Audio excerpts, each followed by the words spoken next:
നമ്മുടെ ഭാവി ജീവിതം നന്നാക്കുന്നതിന് വേണ്ടിയുള്ള പരിശ്രമമാണ് നമ്മുടെ ഓരോരുത്തരുടെയും പക്കൽ ഉണ്ടാകേണ്ടത്. ഓരോ വർഷം നമുക്ക് കണക്കാക്കിയ ആയുസ്സിൽ നിന്ന് കുറഞ്ഞു പോകുമ്പോൾ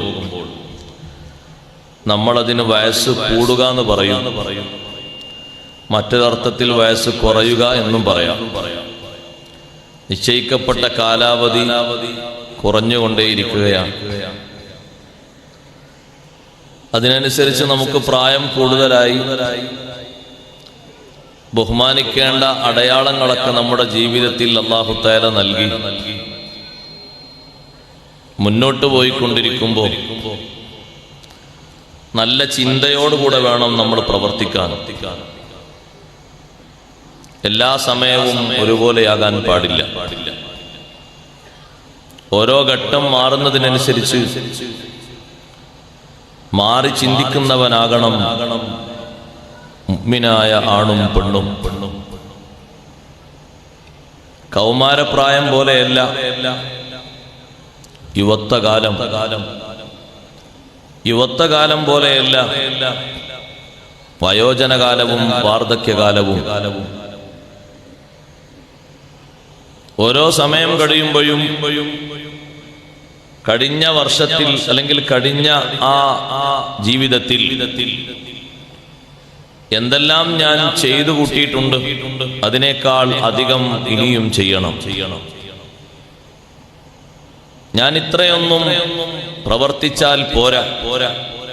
അള്ളാഹു എനിക്ക് തന്ന അനുഗ്രഹങ്ങൾ കണക്ക് കൂട്ടി നോക്കുമ്പോൾ എൻ്റെ നന്ദി വളരെ കുറവാണ്. മുൻഗാമികളിലേക്ക് നോക്കുന്ന സമയത്ത് അവർക്ക് ഇത്രമാത്രം ഐശ്വര്യവും സമൃദ്ധിയും സൗകര്യങ്ങളൊന്നും അല്ലാഹു നൽകിയിട്ടില്ലായിരുന്നു.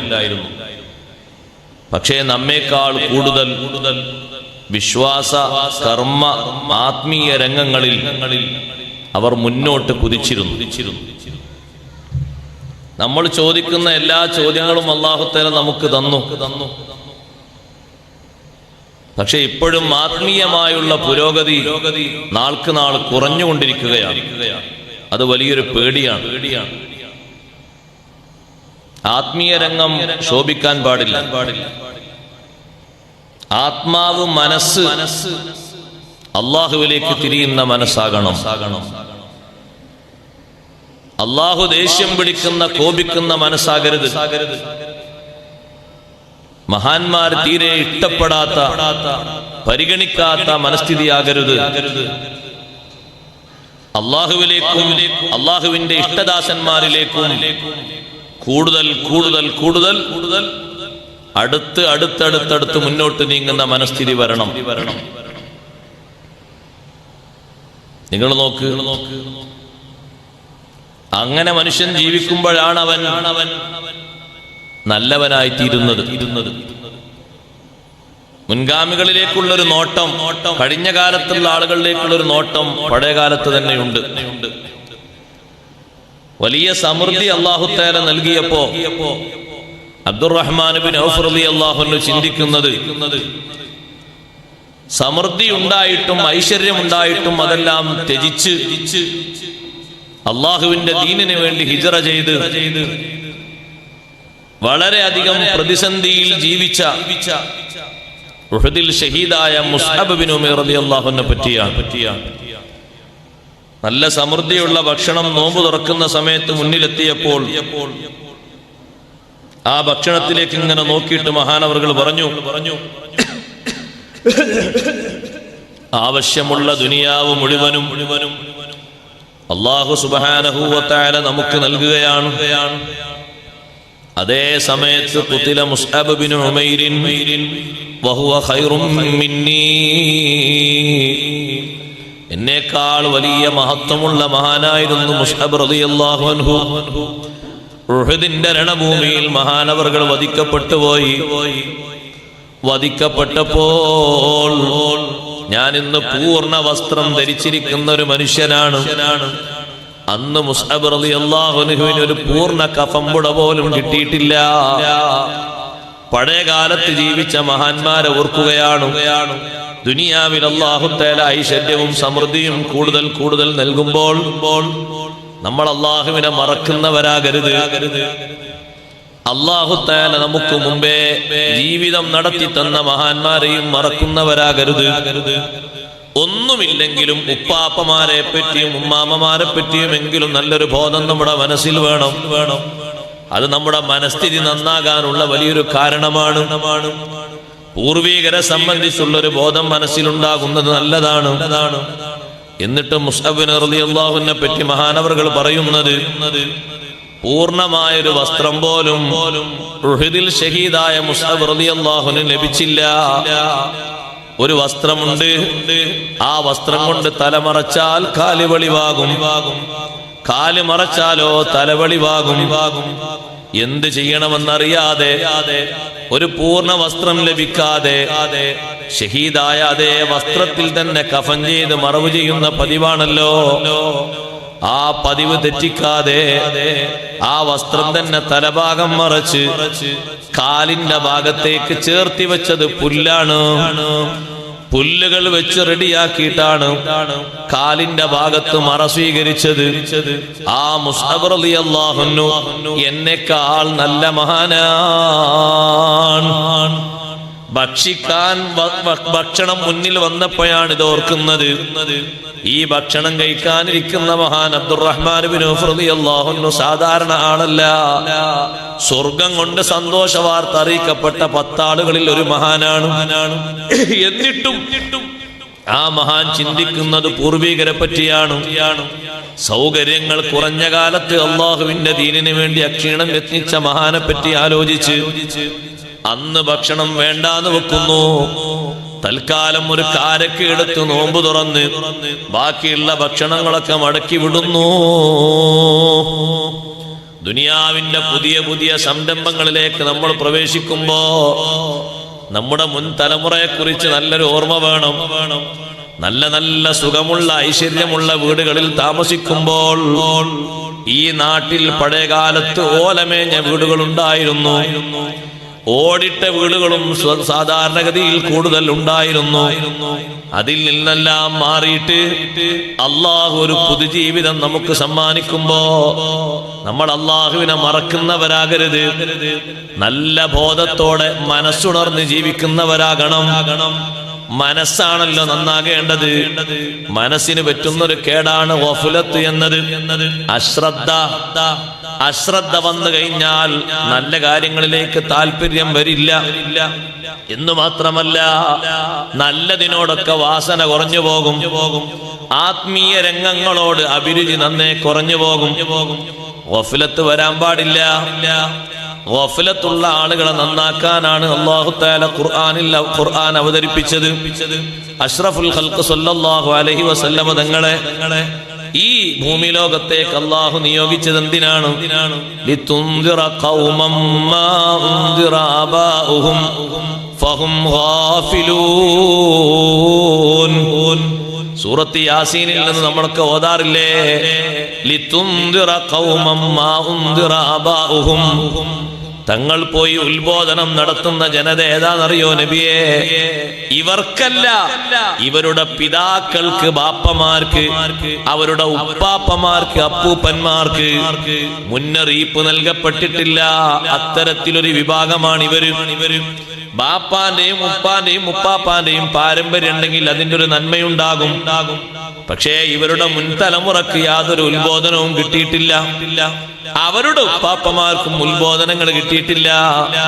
അക്കാരണം ഫഹും ഗാഫിലൂൻ. ഇവര് നന്മയിൽ നിന്ന് ബഹുദൂരം അകന്ന് ജീവിക്കുന്ന, തീർത്തും നന്മയോട് പ്രതിബദ്ധതയില്ലാത്ത അശ്രദ്ധാലുക്കളാണ്. അതേ ഗഫലത്താണ് ഇന്ന് നമ്മുടെ സമൂഹത്തിലും നടമാടിക്കൊണ്ടിരിക്കുന്നത്. അള്ളാഹു നമ്മുടെ മനസ്സിനെ അള്ളാഹുവിന്റെ മാർഗത്തിലേക്ക് തിരിയുന്ന നല്ല മനസ്സാക്കി തരട്ടെ. നല്ല കൽബിന്റെ ഉടമകളാകണം. എന്നെങ്കിലേ സഹോദരങ്ങളെ ആ മനസ്സിന് സഹനം എന്തെന്നറിയൂ. ക്ഷമ എന്തെന്നറിയൂ, വാത്സല്യം എന്തെന്നറിയൂ, സ്നേഹവും കാരുണ്യവും എന്തെന്നൊക്കെ അറിയൂ. അല്ലെങ്കിൽ ആ മനസ്സിന്റെ ഉള്ളിലുള്ളത് എന്താണ്? ഗർവുണ്ടാകും, ഗമയുണ്ടാകും, പോക്കിരിത്താനുണ്ടാകും, ഹസദുണ്ടാകും, കുറുമ്പുണ്ടാകും, കുശുമ്പുണ്ടാകും. മലയാളത്തിൽ ശരിക്ക് ക്ലിയറായി പറഞ്ഞാൽ കുയിന്തുണ്ടാകും. ഒരാൾക്ക് അല്ലാഹു തആല കൊടുക്കുന്ന നന്മയെ കാണാൻ കഴിയൂല, കണ്ടിട്ട് അൽഹംദുലില്ലാഹ് എന്ന് പറയാൻ നാവ് പൊങ്ങൂല. അത് മനസ്സ് അന്ധകാരമായത് കൊണ്ടാണ്. മനസ്സ് ക്ലിയർ ആണോ, ആർക്ക് അല്ലാഹു തആല ഏത് നന്മ കൊടുത്താലും അവൻ പറഞ്ഞു പോകും അൽഹംദുലില്ലാഹ്. എങ്ങനെയാണത് കിട്ടിയത് എന്ന് അന്വേഷിക്കാനൊന്നും പോണ്ട, അള്ളാഹു കൊടുത്തതല്ലേ. അതിലെന്തെങ്കിലുമൊക്കെ ഹൈർ അള്ളാഹു കണക്കാക്കിയിട്ടുണ്ടാകും എന്ന് വെക്കും. അതേ സമയത്തിൽ മനസ്സിൽ രോഗമുണ്ടോ, അതിന്റെ പിന്നാമ്പുറങ്ങളെ പരതി അന്വേഷിച്ചുകൊണ്ട് ഏതെങ്കിലും ഒരു ഭാഗത്ത് മൈനസ് ഉണ്ടെങ്കിൽ ആ മൈനസ് കത്തി വീർപ്പിക്കും, അത് ഊതി വീർപ്പിക്കും. പരിചയക്കാരിലേക്കും കൂട്ടുകാരിലേക്കും അത് സപ്ലൈ ചെയ്യും. ഇവൻ തുടക്കത്തിൽ അൽഹംദുലില്ലാഹ് പറയാൻ മറന്നത് അള്ളാഹു മറ്റൊരാൾക്ക് കൊടുത്ത നിഅമത്തായി കാണാൻ കഴിയാത്തത് കൊണ്ടാണ്. സത്യത്തിൽ വല്ലാത്തൊരു മനസ്സാണ് ആ മനസ്സ്. റബ്ബ് ഒരാൾക്കൊരു നിഅമത്ത് കൊടുത്താൽ നിങ്ങൾക്ക് എന്ത് തോന്നും? നിങ്ങളെക്കാളും നാട്ടിലത്ര കഴിവും യോഗ്യതയും ഇല്ലാത്ത ഒരാള് ഉയർന്ന ഒരു സ്റ്റേജിൽ അയാൾ വിരാജിക്കുന്നു എന്ന് കാണുമ്പോ നിങ്ങളെ മനസ്സെങ്ങനെ ഉണ്ടാകും? എന്റെ കൂടെ പഠിച്ച ഒരാളാണ് ഞാൻ, അയാളെ കണ്ടപ്പോൾ അയാൾ നല്ല സന്തോഷത്തിലാണ്, റാഹത്തിലാണ്, നല്ല അഭിവൃദ്ധിയിലാണ്, ക്ഷേമത്തിലാണ്, ഐശ്വര്യത്തിലാണ്. അയാളും അയാളെ മക്കളും കുടുംബവും മതവിജ്ഞാനവും സാംസ്കാരിക രംഗത്തുമൊക്കെ ഉയർന്നു നിൽക്കുകയാണ്. അൽഹംദുലില്ലാഹ് എന്ന് പറയാൻ തോന്നുമോ? എന്നാൽ ആ മനസ്സ് നല്ല മനസ്സാണ്. അതിലപ്പുറേ എങ്ങനെ അത് കിട്ടിയത്? എങ്ങനെ മൂപ്പർ ഇങ്ങനെ ഒരു വീടൊക്കെ എടുത്തത്? എങ്ങനെ വാഹനമൊക്കെ വാങ്ങിയത്? അപ്പൊ ആരെങ്കിലും ഒന്ന് അറിവില്ലാത്ത ഒരാൾ മന്ത്രിച്ചു കൊടുത്താൽ മതി. അങ്ങനെ വീടെടുക്കാനൊന്നും ഇക്കാലത്ത് പണിയില്ല, അങ്ങനെ വാഹനം വാങ്ങാനും പണിയില്ല. അതൊരു കടലാസിൽ എഴുതി കൊടുത്ത് 2 സാക്ഷരം കിട്ടിയാൽ മതി, പെട്ടെന്ന് കിട്ടും കാശ്. അതൊക്കെ ലോൺ വകുപ്പിൽ വേഗം കിട്ടും. സത്യത്തിൽ ഈ സഹോദരൻ ലോൺ എന്ന സംഗതി കണ്ടിട്ടല്ല, പക്ഷെ അംഗീകരിക്കാൻ കഴിയാത്ത മനസ്സ് അപ്പുറത്ത് പിറുപിറു കൊണ്ടിട്ട് പറഞ്ഞതാണിത്. ഇത് തീർത്തും കളവാണ്, ശുദ്ധ അസംബന്ധമാണ്. അംഗീകരിക്കാൻ കഴിയാത്തത് കൊണ്ടാണ് സഹോദരങ്ങളെ ഒരു ദുർവ്യാഖ്യാനം വന്നത്. അള്ളാഹു കൊടുത്തൊരു നിഅമത്താണ് എന്ന് അംഗീകരിക്കുന്ന മനുഷ്യൻ എന്ത് പറയും? അൽഹംദുലില്ലാഹ്. ഒരുമിച്ചാണ് പഠിച്ചത്, പക്ഷേ അയാള് വലിയ ആലിമാണ്, ഇയാള് വലിയൊരു ജാഹിലുമാണ്. രണ്ടും 2 രൂപത്തിലാണ്. എങ്ങനെ അത് സംഭവിച്ചു? അയാൾക്ക് അല്ലാഹു തആല പരിശ്രമത്തിന്റെയും നല്ല മനസ്ഥിതിയുടെയും കഠിനാധ്വാനത്തിന്റെയും ഭാഗമായി ഇൽമു നൽകി. ഇയാൾ ആ മേഖലയിലേക്ക് ഉന്തി തള്ളി തെളിച്ചിട്ടും ഇയാൾ പോയില്ല. പക്ഷേ ഇയാൾക്ക് അയാളോട് വലിയ ദേഷ്യം. എന്നിട്ട് പറയാം, അയാൾ എത്ര ഇൽമു പഠിച്ച് നമ്മക്കറിയാലോ. ആര്? പഠിക്കാത്ത ആള്. അയാൾ എത്ര പഠിച്ചു നമ്മക്കറിയാം, നമ്മളെ കൂടെ മദ്രസയിൽ പഠിച്ചല്ലേ. മദ്രസ പഠിച്ച പോലെ ആകുമോ ദർസ് പഠിച്ചാൽ? മദ്രസ പഠിച്ചതുപോലെ ആകുമോ? ദർസിൽ ഇങ്ങനെ ഇരുന്ന് തപസ്സിരുന്ന് കിതാബുകൾ മാറി മാറി ഓതിയാൽ അയാൾക്ക് അങ്ങനെ വലിയ ഇൽമുണ്ടെന്ന് എനിക്ക് തോന്നൂല എന്ന് പറയണ ആരാ? തീരെ ആ രംഗത്തേക്ക് കടന്നു വരാത്ത ആൾ. കാരണം ഇയാള് കണക്കുകൂട്ടി എന്നെ പോലെയാണ് അയാളും, ഇപ്പോഴും എന്നെ പോലെയാണ് അയാളും. അങ്ങനെ നമ്മളെ പോലെയാണ് ഓരോരുത്തർന്ന് കണക്കൂട്ടിയാലേ നമ്മളല്ലേ മോശക്കാർ? ഈ സദസ്സിലിരിക്കുന്നവരൊക്കെ എന്നെക്കാളും മോശക്കാരാണെന്ന് ഞാൻ ചിന്തിച്ചാൽ ഏറ്റവും വലിയ വിഡ്ഢി ഞാനല്ലേ? ഈ സദസ്സിലിരിക്കുന്നവർക്കൊക്കെ എന്നെക്കാളും വലിയ മഹത്വങ്ങളുണ്ട്, സ്ഥാനങ്ങളുണ്ട്, മാനങ്ങളുണ്ട്. അത് അംഗീകരിക്കാനുള്ള മനസ്ഥിതി ഉണ്ടാകുമ്പോഴേ മനസ്സ് നന്നായി കിട്ടൂ. അള്ളാഹുവിലേക്ക് ശുക്രിനും നിഅമത്തിനും അനുഗ്രഹത്തിനും ഓർമ്മ വരുന്ന മനസ്സായി കിട്ടൂ. മനസ്സിന്റെ അശ്രദ്ധ മാറ്റണം സഹോദരങ്ങളെ. അശ്രദ്ധ മനസ്സിൽ പിടികൂടി വരികയാണ്, വർദ്ധിച്ച് വർദ്ധിച്ച് വന്നുകൊണ്ടിരിക്കുകയാണ്. ആ അശ്രദ്ധയിൽ നമ്മൾ അങ്ങനെ ജീവിച്ചാൽ നമുക്ക് ഉണരുന്നൊരു നേരമുണ്ട്. എപ്പോഴാണ് ആ നേരമെന്നറിയോ? ഖുർആൻ പഠിപ്പിക്കുന്നുണ്ട്. ഖബറിൽ നിന്ന് ഇങ്ങനെ എഴുന്നേറ്റ് വരുന്ന സമയത്ത് നമ്മളെ ഓരോരുത്തരുടെ കൂടെയും രണ്ടാളുകൾ ഉണ്ടാകും. വജാഅത്ത് കുല്ലു നഫ്സിൻ മഅഹാ സായിഖുൻ വശഹീദ്. സൂറന്ന ഊത്തിൽ കാഹളത്തിൽ വിളിയാളം കേട്ട് ഖബറിൽ നിന്ന് എഴുന്നേറ്റ് വരുമ്പോ ഓരോ ശരീരത്തിന്റെ കൂടെയും സായിഖുൻ വശഹീദ് രണ്ടാളുകളുണ്ട്. രണ്ട് മലക്കുകളാണത്. ഒന്നിന്റെ പേര് സായിഖ് എന്നാണ്. എന്താ സായിഖ് എന്നുള്ള ഭാഷയുടെ അർത്ഥം കുട്ടികൾക്കൊക്കെ അറിയും. സവ്വാഖ് എന്നൊക്കെ പറയാറില്ല. എന്താ സവ്വാഖിന്റെ വിഷയമെന്ന് പറയും. ഡ്രൈവർ എന്നല്ലേ അതിന്റെ ഒരു അർത്ഥം. തെളിക്കുന്ന ആള് നടക്ക് എന്ന് പറഞ്ഞു മുന്നോട്ട് ഇങ്ങനെ നയിക്കും. അതാണ് സായിഖ്. മുന്നോട്ട് നയിക്കുന്നവൻ. ഒരു മലക്ക് നിൽക്കാനായിട്ടില്ല, നടക്കണം, വീണ്ടും മുന്നോട്ട് നടക്കണം. നിൽക്കേണ്ട പോയിന്റ് എത്തുമ്പോൾ പറയും അവിടെ നിന്നാൽ മതി. രണ്ടാമത്തൊരു മലക്ക് ഷഹീദ്. ഖൈറാണോ ചെയ്തത് നന്മ കൊണ്ട് സാക്ഷി നിൽക്കും. തിന്മയാണോ മുൻതൂക്കമുള്ളത് തിന്മ കൊണ്ട് സാക്ഷി നിൽക്കും. അതങ്ങനെ ഓർമ്മപ്പെടുത്തി തരും മഹ്ശറിൽ എത്തുന്നത് വരെ. മഹ്ശറിലേക്ക് ഇയാൾ ഇങ്ങനെ വന്നു നോക്കുന്ന സമയത്ത് മലക്ക് പറയും ലഖദ് കുൻത ഫീ ഗഫ്ലത്തിൻ മിൻ ഹാദാ ഫകശഫനാ അൻക ഗിതാഅക ഫബസറുകൽ യൗമ ഹദീദ്. ഇങ്ങനൊരു മഹ്ശർ വരാനുണ്ട്, ഇങ്ങനൊരു ഹിസാബ് വരാനുണ്ട്, ഇങ്ങനൊരു മീസാനുണ്ട്, ഇങ്ങനെ നിൽക്കാൻ ഒരിടമുണ്ട് എന്ന് ദുനിയാവിൽ നിന്ന് നിന്നോട് പറയപ്പെട്ടപ്പോ ലഖദ് കുൻത ഫീ ഗഫ്ല, നീ അശ്രദ്ധയിലായിരുന്നു. ഒരു വാള് കേൾക്കുമ്പോൾ ഒരു കാതിലൂടെ കേട്ട് മറ്റേ കാതിലൂടെ വിടും. മനസ്സിരുത്തി ചിന്തിച്ച് മനസ്സിലാക്കിയിട്ടില്ല, മനസ്സിനെ ഉണർത്തിയിട്ട് നന്നാക്കിയിട്ടില്ല. ലഖദ് കുൻത ഫീ ഗഫ്ലത്തിൻ മിൻ ഹാദാ. ആ കാണുന്നത് കണ്ടില്ലേ? അർശിന്റെ ഇടത് ഭാഗത്ത് നരകമാണ്. മലക്കുകൾ പിടിച്ചുകൊണ്ടുവന്ന് കെട്ടിയതാണ്. അവിടെ ആ കാണുന്നതാണ് അർശെന്ന് പറയുന്ന തണല്. ആ കാണുന്നത് ഹൗദുൽ കൗസറാണ്. നബി സല്ലല്ലാഹു അലൈഹി വസല്ലം തങ്ങൾ പാനപാത്രം ഉപയോഗിച്ച് വിതരണം ചെയ്യാൻ പോകുന്ന ഹൗദാണ്. കണ്ടില്ലേ? ഇങ്ങനെ നിൽക്കുന്നത് കണ്ടില്ലേ? ഒരു ബറ്റാലിയൻ. അത് മലക്കുകളാണ്. ഇങ്ങനെ എണ്ണി എണ്ണി എണ്ണി പറഞ്ഞു കൂടുള്ള മലക്ക് പറയും ലഖദ് കുൻത ഫീ ഗഫ്ലത്തിൻ മിൻ ഹാദാ.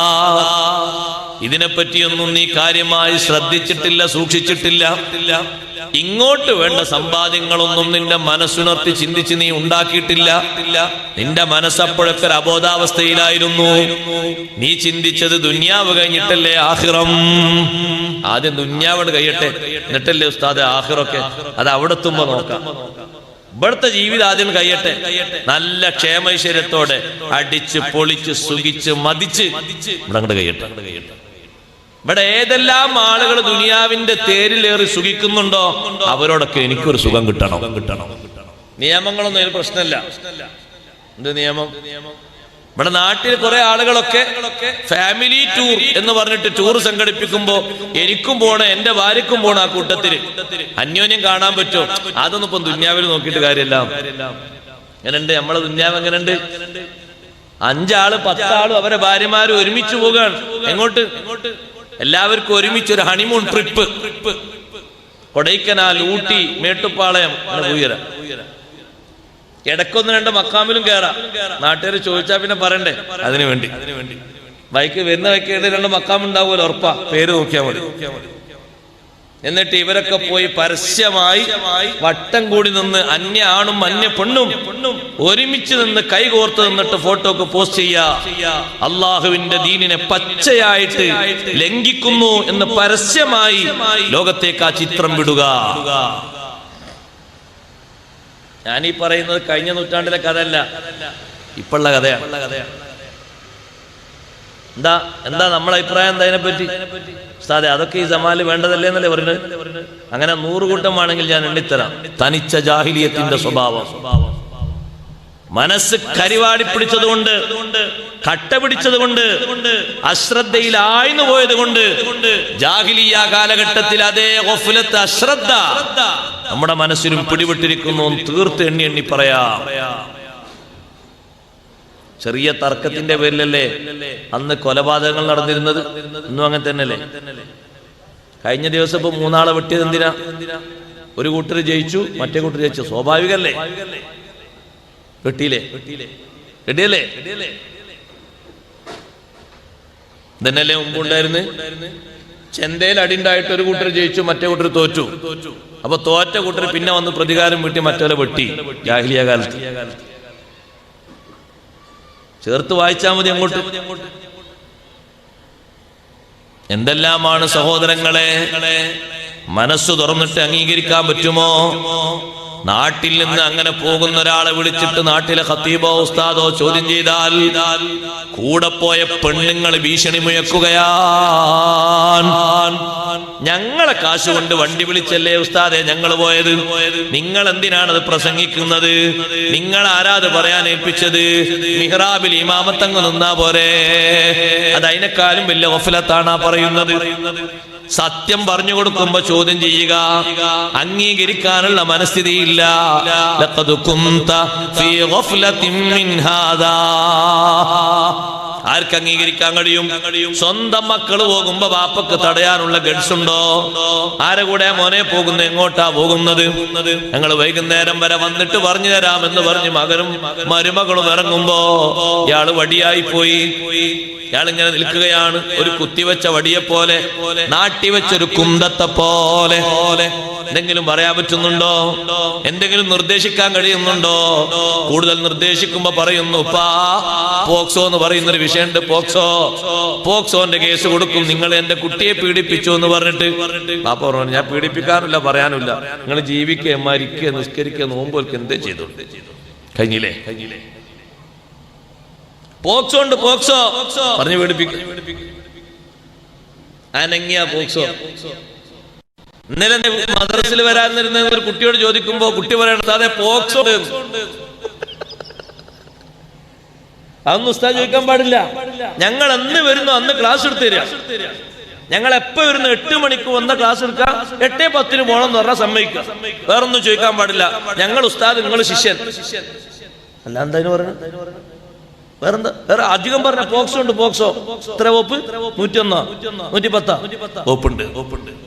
ഈ 110ന്റെ വകുപ്പ് പറയുന്നത് 4ാം ക്ലാസ്സിലെ കുട്ടിയാ. പിന്നെ ഏത് ഖൈറാ പഠിക്കുക, ഏത് ഖൈറാ പഠിപ്പിക്കുക, എന്ത് ഖൈറാ പഠിപ്പിക്കുക? സഹോദരങ്ങളെ, ഒരു നാട്ടിൽ 5ഉം 10ഉം കുടുംബങ്ങൾ ഒരുമിച്ച് ടൂറ് പോകാൻ എല്ലാവർക്കും കാണാൻ പറ്റും. അതിന് പ്രശ്നമൊന്നുമില്ല. പച്ച ഹറാം, തനിച്ച ഹറാമാണ് ആ ചെയ്യുന്നത്.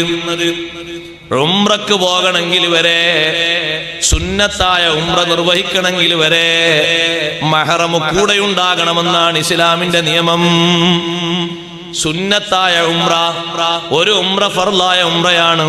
അതിന് വിശ്വസ്തരായ സഹോദരിമാര് കൂടെ മതി. ആരുമില്ലാതെ പോകാൻ പറ്റുമോ? പറ്റൂല. അതേ സമയത്ത് സുന്നത്തായ ഉംറക്ക് വേണ്ടി പോകുന്നുണ്ട്. ഒരു ഉംറ മാത്രമല്ലല്ലോ ഒരു പോക്കിന് ചെയ്യുന്നത്, 2, 3, 4, 5 ഉംറ ചെയ്യുന്നില്ലേ? കൂടെ മഹറം വേണം, അല്ലെങ്കിൽ സൗജ് വേണം. ഇതെവിടുന്നാ നിയമം? ഞാൻ ഉണ്ടാക്കിയതാണോ? അല്ല. ഈ നാട്ടിൽ ഏതെങ്കിലും ആലിമീങ്ങൾ കെട്ടിയുണ്ടാക്കിയതാണോ? അല്ല. ലോകൈക ഗുരു ഹബീബ് റസൂലുള്ളാഹി സ്വല്ലല്ലാഹു അലൈഹി വസല്ലം തങ്ങളുടെ പ്രിയപ്പെട്ട പത്നി സയ്യിദത്തുനാ ബീവി ആയിഷ റളിയല്ലാഹു തആല അൻഹാ ഹജ്ജ് കഴിഞ്ഞ് എല്ലാവരും വാദി മുഹസ്സബിലെത്തുമ്പോ, മിനയിൽ ഒരു സ്ഥലമാണ് വാദി മുഹസ്സബ്. അവിടെയാണ് യാത്രക്കാരൊക്കെ അവസാനമായി ഒരുമിച്ച് കൂടാറുള്ളത്. അവിടുന്നാണ് ഓരോരുത്തരും ഓരോ ഭാഗത്തേക്ക് പിരിഞ്ഞു പോകുന്നത്. എല്ലാവരും വിദാഇന്റെ തവാഫും കഴിഞ്ഞ് വാദി മുഹസ്സബിൽ യാത്രയ്ക്ക് വേണ്ടി ഒരുങ്ങുമ്പോ ആയിഷ ബീവി റളിയല്ലാഹു അൻഹ വന്നിട്ട് പറഞ്ഞു, കൂടെയുള്ള പത്നിമാരൊക്കെ സെപ്പറേറ്റ് ആയി ഹജ്ജും ഉംറയും വേറെ വേറെ നിർവഹിച്ചിട്ടുണ്ട്. ഞാൻ രണ്ടും കൂടി ഒരുമിച്ചാണ് നിർവഹിച്ചത്. അതുകൊണ്ട് എനിക്കൊരു ഉംറ വേറെ തന്നെ ചെയ്യണം. അങ്ങ് സമ്മതിക്കുമോ? തിരിച്ച് മദീന മദീനയിലേക്ക് പോകാൻ ബാക്കിയുള്ള ഉമ്മമാരുടെ കൂടെ ഉമ്മഹാത്തുൽ മുഅ്മിനീങ്ങളുടെ കൂടെ ഒരുമിച്ച് കൂടുന്ന നബി സല്ലല്ലാഹു അലൈഹി വസല്ലം തങ്ങളോട് ആയിഷ റളിയല്ലാഹു അൻഹ ചോദിക്കുമ്പോ സുന്നത്തായ ഒരു ഉംറയ്ക്ക് വേണ്ടി പോകാനാ ചോദിക്കുന്നത്. മക്ക നമ്മളെക്കാളും പരിചയമുള്ള മഹദിയാണ് ആയിഷ റളിയല്ലാഹു അൻഹ.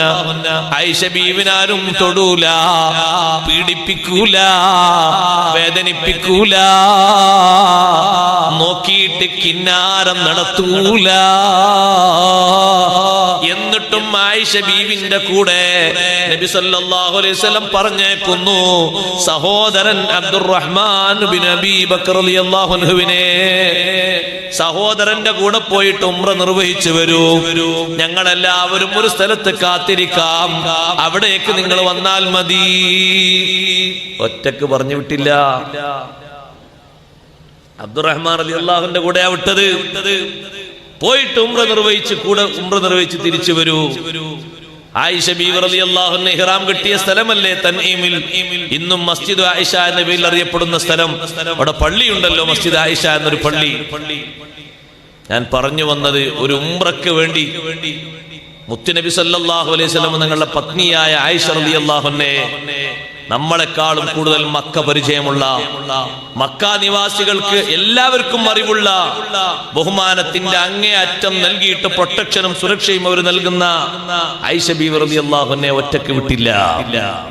ഉംറയാണ് ചെയ്യാൻ പോകുന്നത്. പിന്നെയാണ് സിയാറത്ത്, പിന്നെയാണ് ടൂറ്, പിന്നെയാണ് യാത്ര, ഹണിമൂണ്, പിന്നെയാണ് സൽക്കാരം. നിയമങ്ങൾ അംഗീകരിക്കാനുള്ള മനസ്സ് വേണം. എന്നാ അശ്രദ്ധ നീങ്ങും, ഗഫലത്ത് നീങ്ങും. അള്ളാഹുവിന്റെ ദീനിന്റെ നിയമങ്ങൾ അംഗീകരിക്കാനുള്ള മനസ്ഥിതി വേണം. അതെത്ര അള്ളാഹു നമ്മളെ കയ്യിൽ തന്നിട്ടുണ്ടെങ്കിലും അള്ളാഹിന്റെ ദീനിന്റെ നിയമങ്ങൾ വിട്ടൊരു കളി പാടില്ല. ആ നിയമങ്ങളിൽ അടിയുറച്ചു നിൽക്കുമ്പോഴാണ് ഒരു ബോധമുള്ള ആത്മീയ രംഗത്ത് നല്ല നിലക്ക് പ്രവർത്തിക്കുന്ന ആളെന്ന് പറയാൻ പറ്റുക. അള്ളാഹുവിന്റെ ദീനിന്റെ നിയമങ്ങൾ അംഗീകരിക്കുന്നുണ്ടെങ്കിൽ മാത്രമാണ്. നിങ്ങൾ നോക്ക്, ആയിഷ ബീവി റളിയല്ലാഹു അൻഹ സഹോദരന്റെ കൂടെയല്ലേ ഉംറക്ക് പോയത്, തിരിച്ചു വരുന്നു. നമ്മുടെ നാട്ടിൽ നിന്ന് ഉംറക്ക് പോകുന്ന സഹോദരിമാരോട് പറയട്ടെ, ഉംറക്ക് കൊണ്ടുപോകുന്ന ഉസ്താദ് മതിയോ? പോരാ. ആ ഉസ്താദ് നിങ്ങളെ മെഹറമാണെങ്കിൽ പറ്റും, വിവാഹബന്ധം നിഷിദ്ധമായ ആളാണെങ്കിൽ നിങ്ങൾക്ക് പറ്റും. അതല്ല, ഉസ്താദ് നിങ്ങളെ ഭർത്താവാണെങ്കിൽ പറ്റും, നിങ്ങളെ ബാപ്പയോ സഹോദരനോ ആണെങ്കിൽ പറ്റും. നിങ്ങൾക്കൊന്നും പരിചയമില്ലാത്ത അജ്നബിയായ ഒരു ഉസ്താദാണ്. നിങ്ങൾ കൂട്ടത്തിൽ കുറെ സഹോദരിമാരുണ്ട്. ഫർളായ ഉംറ നിർവഹിക്കാൻ അത് മതി, സുന്നത്തായ ഉംറ നിർവഹിക്കാൻ അത് പോരാ. ഒരു ഉംറയ്ക്ക് വേണ്ടി തന്നെ ഇത്തരത്തിലൊരു നിയമം വിശുദ്ധ ഇസ്ലാം പറയുന്നുണ്ടെങ്കിൽ, എന്റെ ഉപ്പമാരെ, ഉമ്മമാരെ, ന്യൂ ജനറേഷനിൽ ജീവിക്കുന്ന ചെറുപ്പക്കാരെ, നിങ്ങളൊരു സംഗതി ചെയ്യുന്നതിന്റെ മുമ്പ് വിവരമുള്ള ആളുകളോട് അന്വേഷിക്കണം. ഞങ്ങൾ 5 ആളുകൾ ഇപ്പൊ പ്രവാസികൾ നാട്ടിലേക്ക് വന്നതാണ്. 5 ആളുകളും ഫാമിലി ഒത്ത് നല്ല ഒരു കാരവൻ ബസ് വിളിച്ച്, അല്ലെങ്കിൽ ഒരു ടൂറിസ്റ്റ് AC ബസ് വിളിച്ച് ഞങ്ങൾ ഇങ്ങനെ കേന്ദ്രങ്ങളിലേക്ക് പോകുന്നുണ്ട്. വല്ല കുഴപ്പവുമുണ്ടോ? അതിലുള്ള മറ്റൊരു പെണ്ണിനെ കാണാതെ എങ്ങനെയാണ് പോകുന്നത്? ഒരുമിച്ച് കൂടാതെ എങ്ങനെയാ പോകുന്നത്? കണ്ടു എന്ന് മാത്രമല്ല, ഒരുമിച്ച് കൂടി എന്ന് മാത്രമല്ല, അന്യോന്യം കൈ സ്പർശിച്ചുകൊണ്ട് ഇവിടെ നിൽക്കുന്ന എന്റെ ഭാര്യ അപ്പുറത്ത് നിൽക്കുന്ന ആണിന് കൈ കൊടുക്കുന്നു. എന്നിട്ട് വട്ടമായി കുട്ടികൾ വട്ടക്കളി കളിക്കും പോലെ കൈ കോർത്ത് പിടിച്ചുകൊണ്ട് ഒപ്പം ഇരുന്നു കൊണ്ട് അപ്പുറത്തും ഇപ്പുറത്തും മുഖാമുഖം നോക്കിയിരുന്ന് ഭക്ഷണം കഴിച്ചുകൊണ്ട് ഫോട്ടോ എടുത്ത് വിടുമ്പോ അള്ളാഹുവിന്റെ ദീനിന്റെ നിയമങ്ങൾ കൈകഴിച്ചു പോയി, വ്യഭിചരിച്ചു പോയി, കാറ്റിൽ പറത്തിപ്പോയി. അന്യ സ്ത്രീയും പുരുഷനും തമ്മിൽ ഈ രൂപത്തിലൊരു യാത്രയോ സഹോദരങ്ങളെ? അങ്ങനെ ഒരു യാത്ര ഇസ്ലാം അനുവദിച്ചിട്ടുണ്ടോ? നമ്മൾ ആലോചിക്കേണ്ടതുണ്ട്, നമ്മൾ ചിന്തിക്കേണ്ടതുണ്ട്. സുബ്ഹാനല്ലാഹ്, ഞാൻ ആ വഴിക്ക് പറയുന്നില്ല. ഞാൻ പറഞ്ഞു വന്നത് ഇതൊക്കെ പറയുമ്പോ അനുസരിക്കാനുള്ള ഒരു മനസ്ഥിതിയില്ലേ? അശ്രദ്ധ മാറിയിട്ടുള്ള മനസ്സാണത്.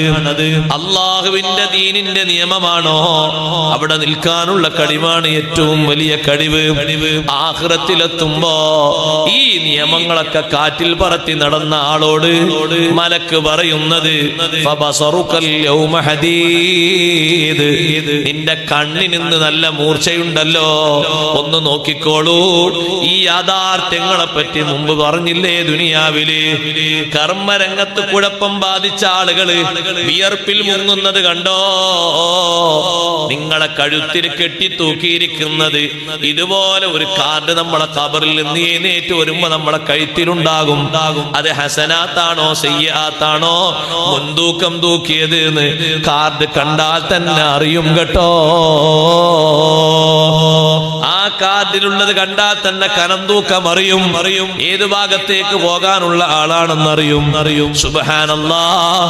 അതുകൊണ്ട് ഈ ദുനിയാവിൽ ജീവിക്കുന്ന കാലത്ത് നമ്മുടെ മനസ്സ് നന്നാകാൻ, നമ്മുടെ മനസ്സ് ഉഷാറാകാൻ അള്ളാഹുവിന്റെ ദീനിന്റെ നിയമങ്ങൾ അംഗീകരിക്കണം. ഖുർആൻ ഓതിയാൽ മാത്രം പോരാ. അഷ്റഫുൽ ഖൽഖ് സ്വല്ലല്ലാഹു അലൈഹി വസല്ലം തങ്ങൾ പറഞ്ഞു, യഅതി അലാ ഉമ്മത്തി സമാൻ, എന്റെ ഉമ്മത്തിനൊരു കാലം വരാനുണ്ട്.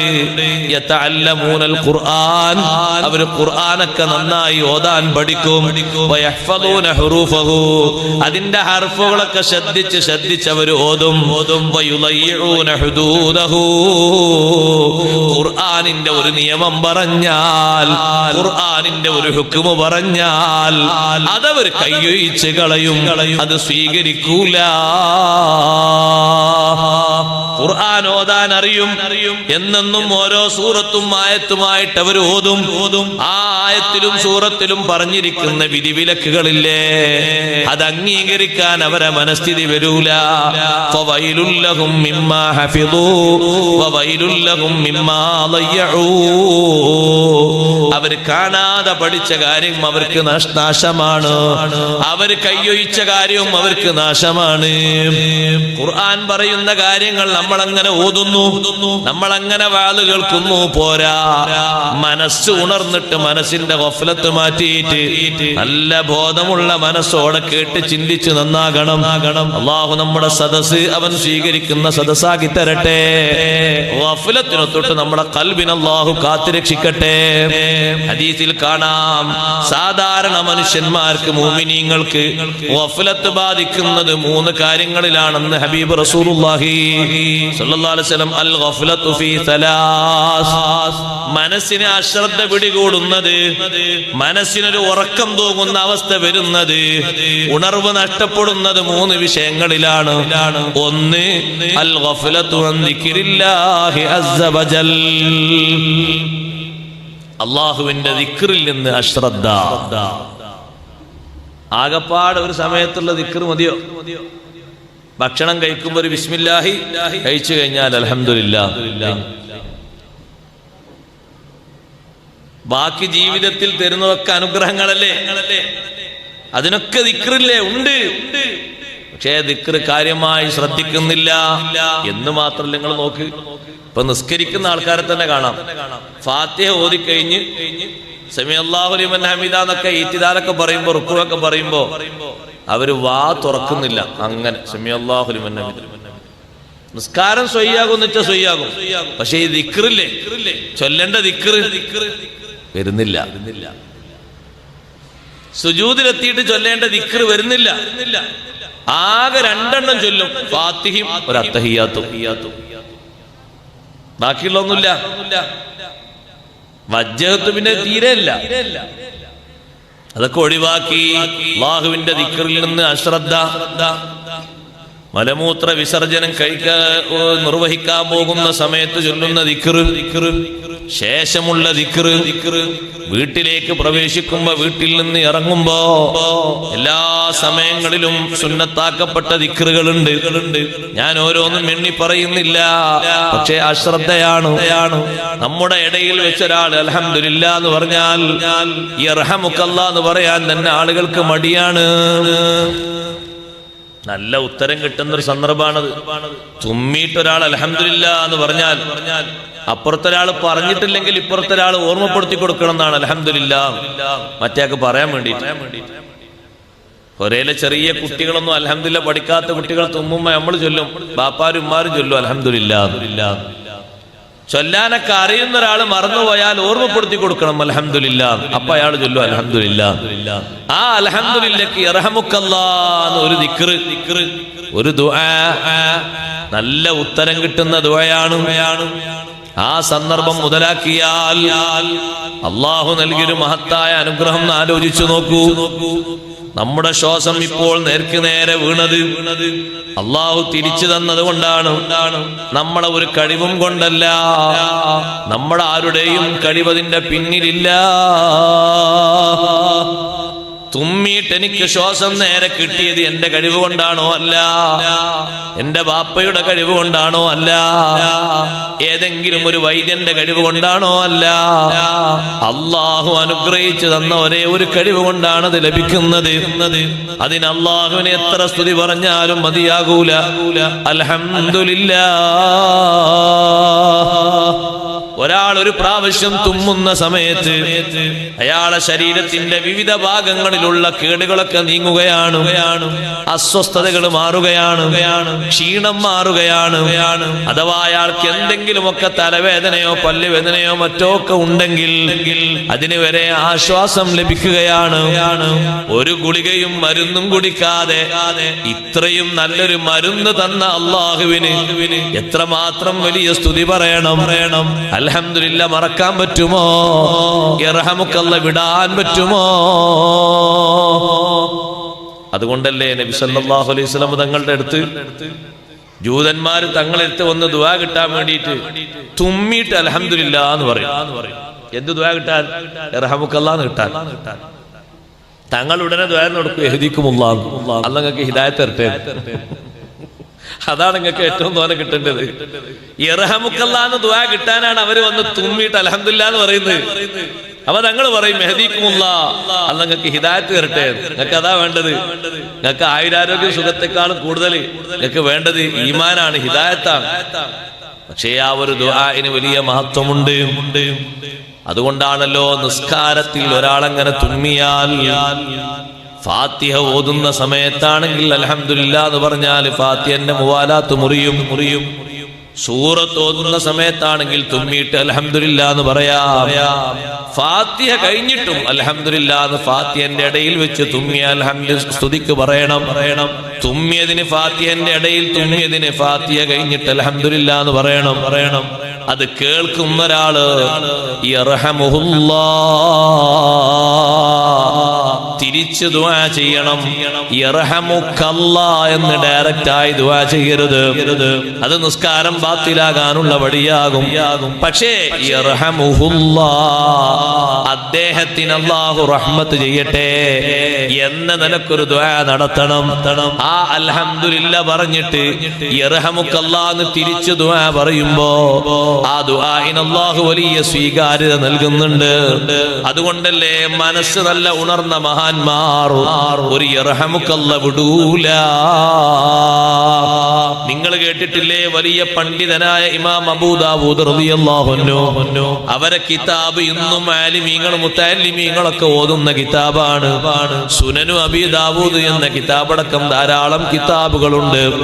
ആ വലിയ പണ്ഡിതൻ ഒരു കപ്പൽ യാത്ര നടത്താൻ വേണ്ടി ഒരുങ്ങുന്ന സമയത്ത് കപ്പൽ ഇങ്ങനെ പതുക്കെ പുറപ്പെടാൻ തുടങ്ങിയപ്പോ കരയിൽ നിന്നൊരാള് തുമ്മിയിട്ട് അൽഹംദുലില്ലാ എന്ന് പറയുന്നത് കേട്ടു.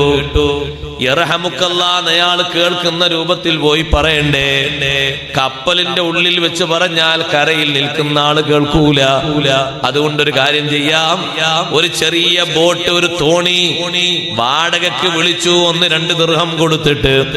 എന്നിട്ട് അതിലേക്ക് മഹാനവറുകൾ കയറി കപ്പൽ ഓടിക്കുന്ന ആളോട് പറഞ്ഞു, ഞാൻ ഇപ്പൊ തിരിച്ചു വരാം, ഒന്ന് സ്ലോവാക്കണം. യാത്രക്കാര് പറഞ്ഞു, ഈ അബൂദാവൂദ് ഇമാമിന് എന്ത് കേടാ, ഒരാൾ തുമ്മിയിട്ട് അൽഹംദുലില്ലാഹ് ചൊല്ലിന് മറുപടി പറയാൻ പോവുകയാണ് ഇപ്പോ. എന്താണ്? പക്ഷെ അവരതിന്റെ ആ ദിക്റിന്റെ മഹത്വം മനസ്സിലാക്കിയിട്ടുണ്ട്, ഉൾക്കൊണ്ടിട്ടുണ്ട്. അവരെ കൽബതിൽ നിന്ന് മാറൂല, അശ്രദ്ധല്ല. ആ മറുപടി പറഞ്ഞെങ്കിലേ ഇനി സന്തോഷം കിട്ടുള്ളൂ. ഒരു ചെറിയ ബോട്ട് തോണി വാടകയ്ക്ക് വിളിച്ച് കരയിൽ ചെന്നു, തുമ്മിയിട്ട് അൽഹംദുലില്ലാഹ് എന്ന് പറഞ്ഞ ആളോട് പറഞ്ഞു ഇർഹമുക്കല്ലാഹ് എന്ന് പറഞ്ഞു. തിരിച്ചു വന്നപ്പോ ആൾക്കാർ പറഞ്ഞു, ആൾക്കാർ കളിയാക്കൊന്നുമില്ല, കാരണം ഇതൊരു വലിയ പണ്ഡിതനല്ലേ, വലിയൊരു ആലിമാണ്, ഒരുപാട് സുന്നത്തുകൾ സൂക്ഷിച്ച് ജീവിതത്തിൽ മറ്റുള്ള ആളുകൾക്ക് കാണിച്ച് പകർത്തിക്കൊടുത്ത മഹാനാണ്. പക്ഷെ എന്നാലും ഒരു ഇർഹമുക്കല്ലാഹ്ക്ക് വേണ്ടി സഹിക്കുന്ന ഒരു ത്യാഗം, അൽഹംദുലില്ലാഹ് എന്ന് ചൊല്ലിയ ദിക്റിന് പകരം ഇർഹമുക്കല്ലാഹ് എന്ന് ദ്വാരക്കാൻ വേണ്ടി ഇത്ര ത്യാഗം ചെയ്ത് മഹാനവറുകൾ അവിടെ പോയി തിരിച്ചു വന്നു. കപ്പലിലുള്ള ആളുകളൊക്കെ ഇതിനെപ്പറ്റി ചർച്ചയിലായി ഇങ്ങനെ മുന്നോട്ട് നീങ്ങുമ്പോ കപ്പലിന്റെ ഉള്ളിൽ നിന്നൊരു അശരീരി മുഴങ്ങുന്നു, യാ അഹ്ലസ് സഫീന, ഓ കപ്പൽ യാത്രക്കാരെ, ഇന്ന അബാ ദാവൂദ ഇഷ്തറൽ ജന്നത മിനല്ലാഹി ബിദിർഹം. നിങ്ങളെ കൂട്ടത്തിലുള്ള അബൂദാവൂദ് ഇമാമില്ലേ, ഒരു ദിർഹം കൊണ്ട് അള്ളാഹുവിൽ നിന്ന് സ്വർഗം വാങ്ങിപ്പോയി. അൽഹംദുലില്ലാഹ് എന്ന് ചൊല്ലിയ ആള് ആ ഹംദ് നല്ല ക്വാളിറ്റി ഉള്ള ഹംദാണ്. അപ്പൊ അതേ രൂപത്തിൽ ഇർഹമുക്കല്ലാഹ് എന്ന് ചൊല്ലിയപ്പോ ആ ദുആ അല്ലാഹു സ്വീകരിച്ചു. കണ്ട, തിരിച്ചയാൾ പറയും യഹ്ദീകുമുല്ലാഹു യുസ്ലിഹു ബാലക്കും, തിരിച്ചു പറയും ആ ദുആ അല്ലാഹു സ്വീകരിച്ചു. എന്നിട്ട് കപ്പലിൽ മുഴുവനും ഒരു അശരീരി ഒറ്റ ദിർഹം കൊണ്ട് സ്വർഗം വാങ്ങി, ഒറ്റ ദിർഹം കൊണ്ട് സ്വർഗം വാങ്ങി. അവരെ മനസ്സിലുള്ള ദിക്റിന്റെ മൂർച്ചയാണ്. ദിക്റിൽ നിന്ന് അശ്രദ്ധയാകാൻ പാടില്ല. ദിക്ർ നല്ലോണം ചൊല്ലണം, പതിവാക്കണം. ദിക്ർ വിടാൻ പാടില്ല. അതുകൊണ്ടല്ലേ ഭക്ഷണം കഴിക്കുന്ന സമയത്ത് പോലും ദിക്ർ മറന്നാൽ, ഇടയിൽ ഓർമ്മ വന്നാൽ ഇടയിൽ വെച്ച് ചൊല്ലണം. സുന്നത്താണ് എന്ന് പ്രത്യേകം പഠിപ്പിക്കാൻ കാരണം ആ ദിക്ർ നമ്മുടെ ഖൽബിനെ ഉണർത്തുന്ന വലിയൊരു കാര്യമാണ്. മനസ്സ് നന്നാക്കുന്നത്, മനസ്സിന് ഉണർവ് തരുന്നത് അല്ലദീന ആമനു വതത്മഇന്നു ഖുലൂബുഹും ബിദിക്രില്ലാഹ്. വിശ്വാസികളുടെ മനസ്സിന് സമാധാനം കിട്ടുന്നത് ദിക്ർ കൊണ്ടാണ്. ദിക്ർ കൊണ്ട് വലിയ സമാധാനം കിട്ടും. നമ്മൾ ആരെങ്കിലൊക്കെ രോഗശമനത്തിന് വേണ്ടി ദിക്ർ പറഞ്ഞെന്നാൽ തന്നെ നമ്മൾ എന്ത് പറയും? 2 ദിവസം ചൊല്ലി നോക്കുക, മാറ്റുണ്ടെങ്കിൽ അങ്ങ് തുടരാം, മാറ്റല്ലെങ്കിൽ അവിടെ വെച്ച് നിർത്താം. ഏതായാലും ദിക്റല്ലേ, വിട്ടുകളയണ്ട. ചൊല്ലിയ കൂലി കിട്ടുമല്ലോ. ഇവിടുന്ന് ഒരു പക്ഷേ രോഗം മാറാൻ നിശ്ചയമില്ലെങ്കിലും ആഖിറത്തിൽ കൂലി ഉറപ്പാണ്. വേറെയും പല വഴിക്കും അല്ലാഹു തആല സന്തോഷം തന്നോളും എന്ന് കരുതി ചൊല്ലുന്നതിന് പകരം സാമ്പിൾ നോക്കുകയാണ്. 2 അസുഖത്തിന് മാറ്റൊന്നുമില്ല, പിന്നെ 40 ദിവസം ചെല്ലാൻ പറഞ്ഞ വെറുതെ ആവും. ഓതണ്ട. മനസ്സിൽ മരവിപ്പ് വന്നുപോയി. അൽ ഗഫ്ലത്തു അൻ ദിക്രില്ലാഹ്, അല്ലാഹുവിന്റെ ദിക്റിൽ നിന്ന് അശ്രദ്ധ വരരുത്. ഖുർആനും ദിക്റാണ്, സ്വലാത്തിൽ നിന്നും ദിക്റാണ്, നിസ്കരിക്കുന്നതും ദിക്റാണ്. എന്തിനാ നിസ്കാരം? അഖിമിസ് സ്വലാത്ത ലിദിക്രി, നിങ്ങൾ കൃത്യമായി നിസ്കാരം നിർവഹിക്കണം. ലിദിക്രി, എന്നെ ഓർക്കാൻ വേണ്ടി, അള്ളാഹുവിനെ ഓർമ്മിക്കാനാണ് നിസ്കാരം. മുഅ്മിനായ മനുഷ്യന്റെ മനസ്സിൽ അള്ളാഹുവിനെ ഓർമ്മിക്കണം. അള്ളാഹുവിനെ കൂടുതൽ കൂടുതൽ ഓർമ്മയുണ്ടാകണം. അതുകൊണ്ടല്ലേ നിസ്കാരത്തിൽ തക്ബീറും അധികം വെച്ചത്. അല്ലാഹു അക്ബർ, അല്ലാഹു അക്ബർ എന്ന ദിക്റാണ് അധികമുള്ളത്.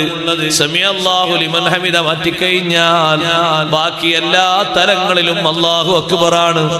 താഴോട്ട് പോകുമ്പോഴും മുകളിലേക്ക് ഉയരുമ്പോഴും ഒക്കെ അല്ലാഹു അക്ബറാണ്.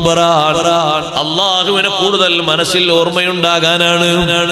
അള്ളാഹുവിന്റെ ദിക്റിൽ നിന്ന് അശ്രദ്ധ വരുന്നത് സഹോദരങ്ങളെ നമ്മുടെ മനസ്സിനെ കൂടുതൽ കൂടുതൽ ആത്മീയതയിൽ നിന്ന് അകറ്റുന്ന ഒരു മാർഗമാണ്. ആ നിലക്ക് ദിക്ർ മറക്കാൻ പാടില്ല. ദിക്റെപ്പറയും നല്ല ശ്രദ്ധ വേണം. എല്ലാ സന്ദർഭങ്ങളിലും ഉള്ള ദിക്ർ കൊണ്ട് നടക്കണം. ദിക്ർ കൂടെ കൊണ്ട് നടക്കുന്ന കരുതുന്ന ആളുകൾക്ക് അള്ളാഹുവിനെ കൂടുതൽ കൂടുതൽ ഓർമ്മയുണ്ടാകും.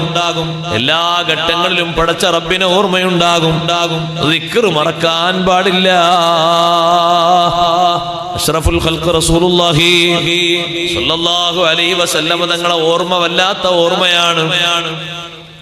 ഉമ്മഹാത്തുൽ മുഅ്മിനീങ്ങൾ പറഞ്ഞു, പലരും പറഞ്ഞിട്ടുണ്ട്, ആയിഷ റളിയല്ലാഹു അൻഹ മാത്രമല്ല പലരും പറഞ്ഞിട്ടുണ്ട്, ഞങ്ങളെ വീട്ടിൽ നബി തങ്ങൾ ഇങ്ങനെ സംസാരിച്ചു കൊണ്ടിരിക്കുകയായിരിക്കും, അല്ലെങ്കിൽ എന്തെങ്കിലും ഒരു പണിയിലായിരിക്കും. പക്ഷേ പള്ളിയിൽ നിന്ന് അല്ലാഹു അക്ബർ എന്ന വാങ്ങിന്റെ തുടക്കം കേട്ടാൽ പിന്നെ ഞങ്ങളെപ്പറ്റി നബി തങ്ങൾക്കൊരു അറിവില്ലാത്തതുപോലെയാണ്. പിന്നെ ചിന്ത മുഴുവനും അങ്ങോട്ട് മാറി. അല്ലാഹു അക്ബർ എന്ന് കേട്ടപ്പോഴേക്ക് ആ മനസ്സിന്റെ അവസ്ഥ മാറിപ്പോയി. അപ്പോഴേക്ക് ചിന്ത വന്നു, അള്ളാഹുവിന്റെ മാർഗത്തിലേക്ക്, വിജയത്തിലേക്ക്, നിസ്കാരത്തിലേക്ക് വിളിക്കുന്നുണ്ട്. അല്ലാഹു അക്ബർ, അല്ലാഹു അക്ബർ. പിന്നെ ഞങ്ങളോട് സംസാരമില്ല, പണി അവിടെ നിർത്തിവെച്ചു. ബാക്കിയുള്ള എല്ലാ കാര്യങ്ങളും പിന്നെ സ്റ്റാർട്ട് ചെയ്യണമെങ്കിൽ നിസ്കാരമൊക്കെ കഴിഞ്ഞ് വന്നു, സുന്നത്ത് നിസ്കാരങ്ങളൊക്കെ കഴിഞ്ഞ ശേഷമാകണം. നിസ്കാരത്തിന്റെ ശേഷമുള്ള ദിക്റും ചൊല്ലാതിരിക്കരുത്. സ്വർഗത്തിൽ പോകാനുള്ള മാർഗമായിട്ട് നബി സല്ലല്ലാഹു അലൈഹി വസല്ലം പഠിപ്പിച്ചതാണ് ആ ദിക്ർ. പൂർണ്ണമായി ചൊല്ലാനുള്ള നല്ല കഴിവ് വേണം. ആയത്തുൽ കുർസിയും ആമന റസൂലും തുടങ്ങിയുള്ള ദിവനേന പതിവാക്കേണ്ട ദിക്റുകളൊക്കെ ചൊല്ലണം. കൂടെ കൊണ്ട് നടക്കണം. എല്ലാ ദിവസവും എല്ലാ സമയത്തുമുള്ള ദിക്ർ ചൊല്ലി പതിവാക്കി അഷ്റഫുൽ ഖൽഖ് സ്വല്ലല്ലാഹു അലൈഹി വസല്ലം പഠിപ്പിക്കുമ്പോ അതേ രൂപത്തിൽ തന്നെയാണ് സ്വഹാബത്തും പഠിപ്പിച്ചു തന്നത്. ഇമാമിങ്ങളും അത് സുന്നത്താണ് എന്ന് പഠിപ്പിച്ചു തന്നത് ആ ദിക്റാണ്. ആ ദിക്റൊന്നും വിടാൻ പാടില്ല, വെറുതെ ആകൂല. ആഖിറത്തിലെത്തുമ്പോ നല്ല സന്തോഷം ലഭിക്കും. ദുനിയാവിൽ നമ്മളെ ഖൽബിന് നല്ല ഹിമ്മത്ത് കിട്ടും. ദിക്ർ കൊണ്ട് മനസ്സ് ഉണർന്നു പോയാൽ മരിക്കുന്ന നേരത്ത് മരവിപ്പ് വരൂല, മറ്റു ചിന്തകളൊന്നും വരൂല, മറ്റു നേതാക്കളെ കുറിച്ചോ താല്പര്യങ്ങളെ കുറിച്ചോ മനസ്സിൽ ഓർമ്മ വരൂല. ദിക്ർ കൊണ്ട് ബന്ധമുള്ള ഖൽബാണോ, ആ ഖൽബിന് നല്ല ഉണർവോടുകൂടെ, ഖൽബിലുള്ള ഉണർവ് കൊണ്ട് നാവ് കൊണ്ടങ്ങ് മൊഴിഞ്ഞു പറയും ലാ ഇലാഹ ഇല്ലല്ലാഹ്. അതുകൊണ്ട് മനസ്സിന്റെ അശ്രദ്ധ മാറ്റണം, ദിക്ർ ചൊല്ലി പതിവാക്കണം. അല്ലാഹു തൗഫീഖ് തരട്ടെ. ദിക്ർ ഹൽഖക്ക് മാത്രമുള്ള ദിക്റല്ല, അതിനേക്കാളും ശ്രേഷ്ഠതയുള്ള ദിക്റാണ് നിസ്കാരം കഴിഞ്ഞിട്ടുള്ള ദിക്ർ. തീരെ വിടാൻ പാടില്ല. അതവിടെ ഇരുന്നിട്ടാണെങ്കിൽ ഇരുന്നിട്ട് തന്നെ ചൊല്ലണം. അല്ല ഞാൻ അവിടുന്ന് പോരുകയാണോ, നാ പോരുന്ന പോക്കിൽ ചൊല്ലണം. സുന്നത്ത് നിസ്കാരം കഴിഞ്ഞിട്ടാണോ പോരുന്നത്, അപ്പോഴും ചൊല്ലണം. അപ്പോഴും അതിന്റെ സുന്നത്ത് പോകൂല, നമ്മൾ അങ്ങനെ പതിവാക്കി പോകണം. ഏത് നിസ്കാരം കഴിഞ്ഞാലും ശേഷമുള്ള ദിക്ർ വിടാതെ പതിവാക്കണം. പൂർണ്ണമായെന്ന് ചോദിച്ചു നോക്കൂ. ആ ദിക്ർ പൂർണ്ണമായി ചെല്ലാൻ കഴിയില്ല പലർക്കും. അസ്തഗ്ഫിറുല്ലാഹ് അല്ലദീ അസ്തഗ്ഫിറുല്ലാഹ് അല്ലദീ അസ്തഗ്ഫിറുല്ലാഹ് ചൊല്ലും. പിന്നെ കുറേയാണ് കഴിഞ്ഞ് സുബ്ഹാനല്ലാഹ് എന്ന് പറയുമ്പോൾ സുബ്ഹാനല്ലാഹ് അങ്ങനെ ചൊല്ലും. അൽഹംദുലില്ലാഹ്, അല്ലാഹു അക്ബർ. അതിനടുത്ത് കുറേ ദിക്റുണ്ട്. ഒക്കെ വളരെ ഫലവത്തായ ദിക്റാണ്. നമ്മളെ ദിക്ർ ഹൽക്കയെക്കാളും മറ്റു കാര്യങ്ങളെക്കാളും വളരെ മഹത്വമുള്ള ദിക്റാണത്. കാരണം സയ്യിദുനാ റസൂലുള്ളാഹി സ്വല്ലല്ലാഹു അലൈഹി വസല്ലം തങ്ങൾ നിസ്കാരം കഴിഞ്ഞിട്ട് ദിക്ർ ചൊല്ലാതെ തങ്ങൾ പോകാറില്ല. അങ്ങനെ ഒരു പതിവോ സ്വഭാവമോ തങ്ങൾക്കില്ല. എപ്പോഴെങ്കിലും ആരെങ്കിലൊക്കെ പെട്ടെന്ന് പോകുന്നത് കണ്ടാൽ പോകുന്ന ആളെ വിളിച്ചിട്ട് തങ്ങൾ ചോദിക്കും, എന്താ നിങ്ങൾ ഇങ്ങനെ പോകുന്നത്? ദിക്ർ ചൊല്ലാൻ ഇരിക്കാത്തത് എന്താണ്? നിസ്കാരം കഴിഞ്ഞിട്ട് ദിക്ർ ചൊല്ലാനില്ലേ, എന്താണ് ഇരിക്കാത്തത്? എല്ലാ നിസ്കാരത്തിന്റെ ശേഷവും ചൊല്ലണമെന്ന് മറക്കാതെ പഠിപ്പിച്ച ദിക്റുകൾ ധാരാളമുണ്ട്. ആ ദിക്റുകളുടെ കൂട്ടത്തിൽ മുആദ് റളിയല്ലാഹു അൻഹു വിളിച്ച് നബി തങ്ങൾ പറഞ്ഞല്ലോ, മുആദ് ഇന്നി ഉഹിബ്ബുക, നിങ്ങളെ ഞാൻ നല്ലോണം ഇഷ്ടപ്പെടുന്നുണ്ട്, അതുകൊണ്ടൊരു കാര്യം നിങ്ങളോട് കൽപ്പിക്കാണ്. ഫലാ തദഅ ഫീ ദുബരി കുല്ലി സ്വലാത്തിൻ, ഒരു നിസ്കാരത്തിന്റെ പിറകിലും നിങ്ങൾ ഉപേക്ഷിക്കാൻ പാടില്ല. അല്ലാഹുമ്മ ഇന്നി അലാ ദിക്രിക വശുക്രിക വഹുസ്നി ഇബാദതിക, എല്ലാ നിസ്കാരത്തിന്റെ പിറകിലും നിങ്ങൾ ചൊല്ലിക്കോളണം. പ്രത്യേകം സ്നേഹമുള്ള മുആദ് റളിയല്ലാഹു അൻഹുവിനോട് ദിക്ർ ചൊല്ലാനാണ് തങ്ങൾ പഠിപ്പിക്കുന്നത്. അങ്ങനെ തന്നെ ഊന്നി പറഞ്ഞിട്ടുണ്ട് മറ്റു ദിക്റുകളെ പറ്റിയൊക്കെ. ആ ദിക്റുകൾ പൂർണ്ണമായും അറിയാത്തവർ പഠിച്ച് ചൊല്ലണം. നിസ്കാരത്തിന്റെ ശേഷമുള്ള ദിക്റാണ്. അതിന് സാദാ ദിക്റിന്റെ സ്ഥാനമല്ല, ബഹുമാനമല്ല. ദോഷങ്ങൾ ഓർക്കുക എന്ന് മാത്രമല്ല അതുകൊണ്ട് കിട്ടുന്നത്, മനസ്സിന് നല്ല ഉണർവ് ലഭിക്കുന്നു. അള്ളാഹുവിനോട് ചോദിക്കുന്ന ചോദ്യങ്ങളൊക്കെ ആ രൂപത്തിലുള്ളതാണ്. പൂർണ്ണമായും ആ ദിക്ർ ചൊല്ലണം.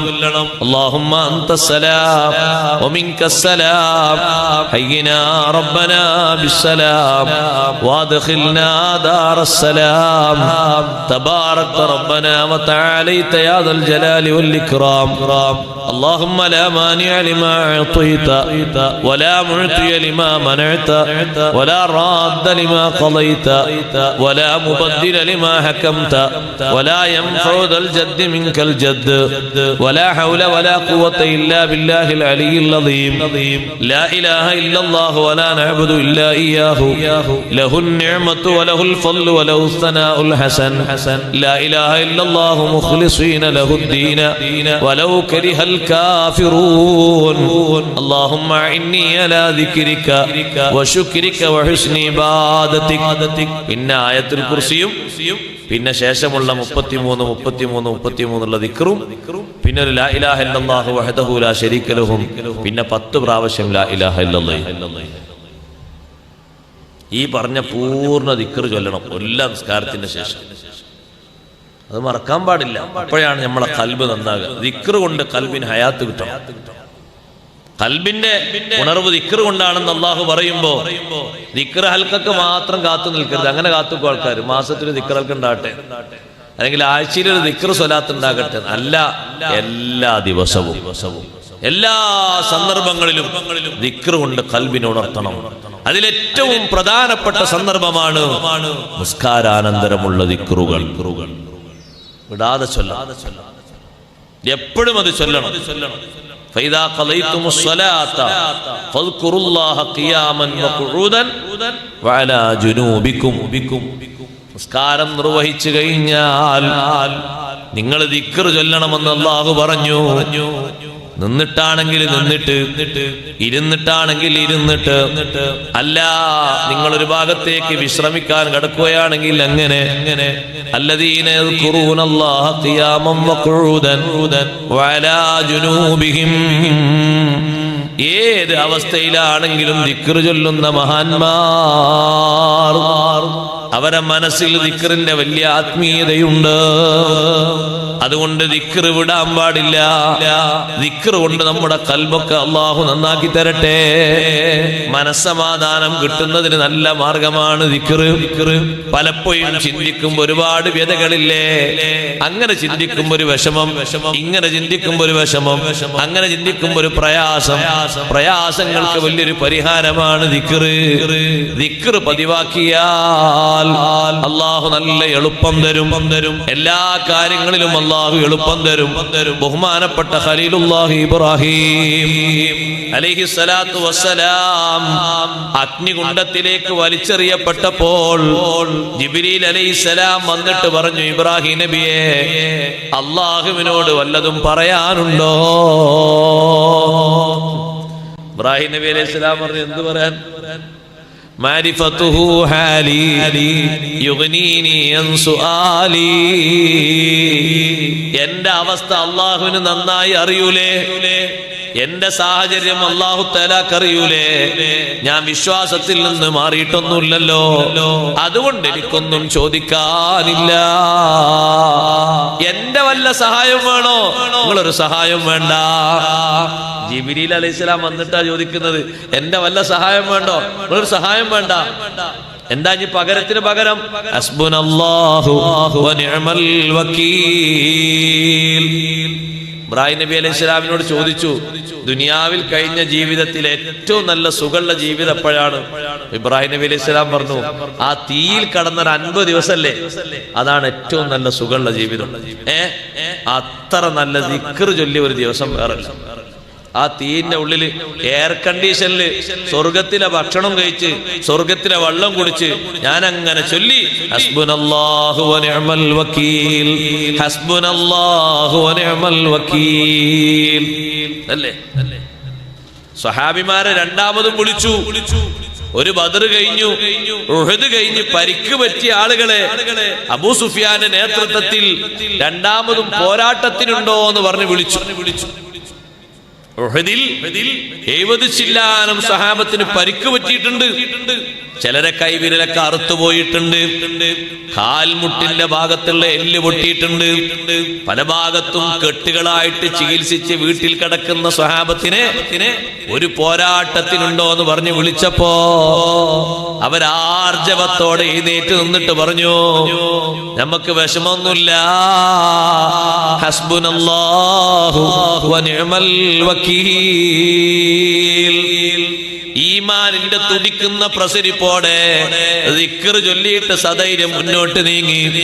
വരുന്ന മുശ്രിക്കുകളൊക്കെ ബദറിലേക്ക് വരട്ടെ, ധൈര്യമുള്ളവര് വരട്ടെ. ഒരാഴ്ചക്കാലം ബദറിൽ സ്വഹാബത്ത് തമ്പടിച്ചു. ഒരൊറ്റ മുശ്രിക്കും ബദറിലേക്ക് വന്നില്ല. ഒരാളും വരാൻ ധൈര്യപ്പെട്ടില്ല. പരിക്ക് പറ്റി കിടക്കുന്ന സ്വഹാബത്തിന്റെ മനസ്സുണർത്തിയത് എന്താണ്? ഹസ്ബുനല്ലാഹു വ നിഅമൽ വകീൽ. ദിക്ർ ചൊല്ലിയിട്ടാണ് അവർ ഇറങ്ങിയത്. ബഹുമാനപ്പെട്ട യൂനുസ് നബി അലൈഹിസ്സലാം നല്ല ദിക്റല്ലേ ചൊല്ലിയത്? ലാ ഇലാഹ ഇല്ലാ അൻത സുബ്ഹാനക ഇന്നി കുൻതു മിനൽ ളാലിമീൻ. അല്ലാഹ് പറഞ്ഞു, ഫലൗലാ അന്നഹു കാന മിനൽ മുസബ്ബിഹീൻ. ആ ദിക്ർ തസ്ബീഹിനു ബഹുമാനപ്പെട്ട യൂനുസ് നബി അലൈഹിസ്സലാം ചൊല്ലിയിട്ടില്ലെങ്കിൽ ലലബിസ ഫീ ബത്നിഹി ഇലാ യൗമി യുബ്അസൂൻ. ഇന്നും യൂനുസ് നബി അലൈഹിസ്സലാം മത്സ്യത്തിന്റെ വയറ്റിലായിരിക്കും. ഇന്നും അവിടെ തന്നെ ഉണ്ടാകുക. പുനർജീവിത ദിവസം വരെ അവിടെ ഉണ്ടാകും, ആ മത്സ്യത്തിന്റെ വയറ്റിൽ. അതിന്റെ ഉള്ളിൽ ഞങ്ങൾ ചൊല്ലി ലാ ഇലാഹ ഇല്ലാ അൻത സുബ്ഹാനക ഇന്നി കുൻതു മിനൽ ളാലിമീൻ. ദിക്റില്ലേ അപ്പൊ മത്സ്യത്തിന്റെ വയറ്റിൽ നിന്ന് പുറത്തേക്കാക്കിയെന്ന് മാത്രല്ല, എല്ലാ സുഖവും കൊടുത്തു. എന്തെല്ലാം സുഖം? നല്ല ഫലഭൂയിഷ്ടമായ സ്ഥലത്താണ് മത്സ്യം യൂനുസ് നബി അലൈഹി സ്വലാമിനെ കൊണ്ടുപോയി ഉപേക്ഷിച്ചത്. അവിടെ നിന്നിങ്ങനെ വെള്ളമൊക്കെ ഒന്ന് തെളിച്ചിങ്ങനെ നടന്നു പോകുമ്പോ നല്ല നല്ല പച്ചക്കറികൾ, പച്ചയായിട്ടും അതുപോലെ തന്നെ പാകമായിട്ടും ഭക്ഷിക്കാൻ പറ്റിയ പച്ചക്കറികൾ അത് ഭക്ഷിച്ചു. അപ്പൊ നല്ല എനർജി കിട്ടി. കുറച്ചുകൂടി കഴിഞ്ഞ് അതിലൂടെ മുന്നോട്ട് നീങ്ങിയപ്പോ 100,000-ലധികം വരുന്ന ആളുകളാണ് യൂനുസ് നബി അലൈഹി സ്വലാമിനെ വിശ്വസിച്ചത്. അതിന്റെ ഒക്കെ തുടക്കം ലാ ഇലാഹ ഇല്ലാ അൻത സുബ്ഹാനക ഇന്നി കുൻതു മിനൽ ളാലിമീൻ. ചെറിയ മഹത്വമൊന്നുമല്ല, ദിക്റിന് വലിയ മഹത്വമാണ്, വലിയ പോരിശയാണ് ദിക്റിന്. അതുകൊണ്ട് ദിക്ർ കൊണ്ട് ഖൽബ് ഹയാത്താക്കണം, ദിക്ർ മറക്കരുത്. അഷ്റഫുൽ ഖൽഖ് റസൂലുള്ളാഹി സ്വല്ലല്ലാഹു അലൈഹി വസല്ലം തങ്ങൾ കുട്ടിക്കാലം മുതൽക്ക് ദിക്റല്ലേ. ഹലീമ ബീവി റളിയല്ലാഹു അൻഹ പറയുന്നുണ്ട്, എന്റെ വീട്ടിൽ താമസിക്കുന്ന കാലം, അതേതാ കാലം? ഹലീമ ബീവി റളിയല്ലാഹു അൻഹയുടെ വീട്ടിൽ മുത്തുനബി സല്ലല്ലാഹു അലൈഹി വസല്ലം താമസിക്കാൻ തുടങ്ങുന്ന എന്നാ? അതേ തങ്ങൾ ജനിച്ച് 10 ദിവസങ്ങൾക്ക് ശേഷം 10 ദിവസങ്ങൾക്ക് ശേഷം മക്ക വിട്ട് ബനൂ സഅദ് ഗോത്രത്തിലേക്ക് പോവുകയാണ്. 9ാമത്തെ മാസമായപ്പോൾ നമ്മുടെ കുട്ടികളൊക്കെ സ്ഫുടമായി 4ാമത്തെ വയസ്സിൽ 5ാമത്തെ വയസ്സിൽ സംസാരിക്കും പോലെ അക്ഷരങ്ങൾക്ക് മാറ്റമില്ലാതെ മഖ്റജുകൾക്ക് തകരാറില്ലാതെ സംസാരിച്ചു തുടങ്ങി. ആർക്കും വ്യക്തമായി തിരിയുന്ന സംസാരം. ആ സമയത്ത് ഹലീമ റളിയല്ലാഹു അൻഹ പറയുന്നു, വകാന ലാ യമുസ്സു ഷൈഅൻ ഇല്ലാ ഖാല ബിസ്മില്ലാഹ്. നമ്മൾ നമ്മളെ ബാപ്പമാരിൽ നിന്ന് കേട്ടിട്ട്, നമ്മളെ മക്കള് നമ്മളിൽ നിന്ന് കേട്ടിട്ട് ഒരു ബിസ്മില്ലാഹി ചൊല്ലണമെങ്കിൽ വയസ്സ് 4 or 5 ആകണ്ടേ. 1ാമത്തെ വയസ്സ് തികയുന്നതിന്റെ മുമ്പ് തന്നെ എന്തൊന്നെടുക്കാൻ പോയാലും തങ്ങൾ പറയുന്ന വാക്കാണ് ബിസ്മില്ലാ. കാരണം ഭൂമിയിലേക്ക് പറന്ന് വീണ ഉടനെ തന്നെ ആദ്യമായി തങ്ങൾ ചൊല്ലിയത് അള്ളാഹുവിനെ സ്തുതിച്ചതല്ലേ. നബി സല്ലല്ലാഹു അലൈഹി വസല്ലം തങ്ങൾ അള്ളാഹുവിനെ സ്തുതിച്ചത് കൊണ്ടാണ് മുഴുവൻ മലക്കുകളും തങ്ങൾക്ക് തസ്മീത്ത് ചൊല്ലി യർഹമുക്കല്ലാഹ് എന്നുള്ള ശബ്ദം കേട്ടത് ആമിന ബീവി റളിയല്ലാഹു അൻഹ മാത്രമല്ല, ഷിഫാ ബീവി കേട്ടിട്ടുണ്ട്. അതുപോലെ തന്നെ മറ്റു ഒരുപാട് മഹദിമാര്, ആമിന ബീവിയുടെ പരിചാരകയായി വന്ന മഹദിമാര് കേട്ടിട്ടുണ്ട്. അവരൊക്കെ യർഹമുക്കല്ലാഹ് എന്ന് കേൾക്കാനുള്ള കാരണം നബി സല്ലല്ലാഹു അലൈഹി വസല്ലം തങ്ങൾ ഭൂമിയിലേക്ക് പറന്ന ഉടനെ അൽഹംദുലില്ലാഹ് തങ്ങളങ്ങോട്ട് കണ്ടപ്പോ നല്ല കുട്ടിയുടെ ബറക്കത്തൊക്കെ കേട്ടപ്പോ കുട്ടി എങ്ങനെ എടുത്തിട്ട് അബ്ദുൽ മുത്തലിബ് ആദ്യം പറഞ്ഞ വാക്കെന്താണ്? അൽഹംദുലില്ലാഹില്ലദീ അഅതാനി ഹാദൽ ഗുലാമ ത്വയ്യിബൽ അർദാനി. അതല്ലേ ആദ്യം പറഞ്ഞത്? ഈ നല്ല കുട്ടിയെ എനിക്ക് തന്ന അല്ലാഹുവേ നിനക്ക് സർവസ്തുതിയും. മോൾക്കൊരു കുട്ടി ഉണ്ടായിട്ടോ എന്ന് പറഞ്ഞാൽ നമ്മളെന്ത് പറയും? എന്താ കുട്ടി എന്ന് നോക്കൂലേ?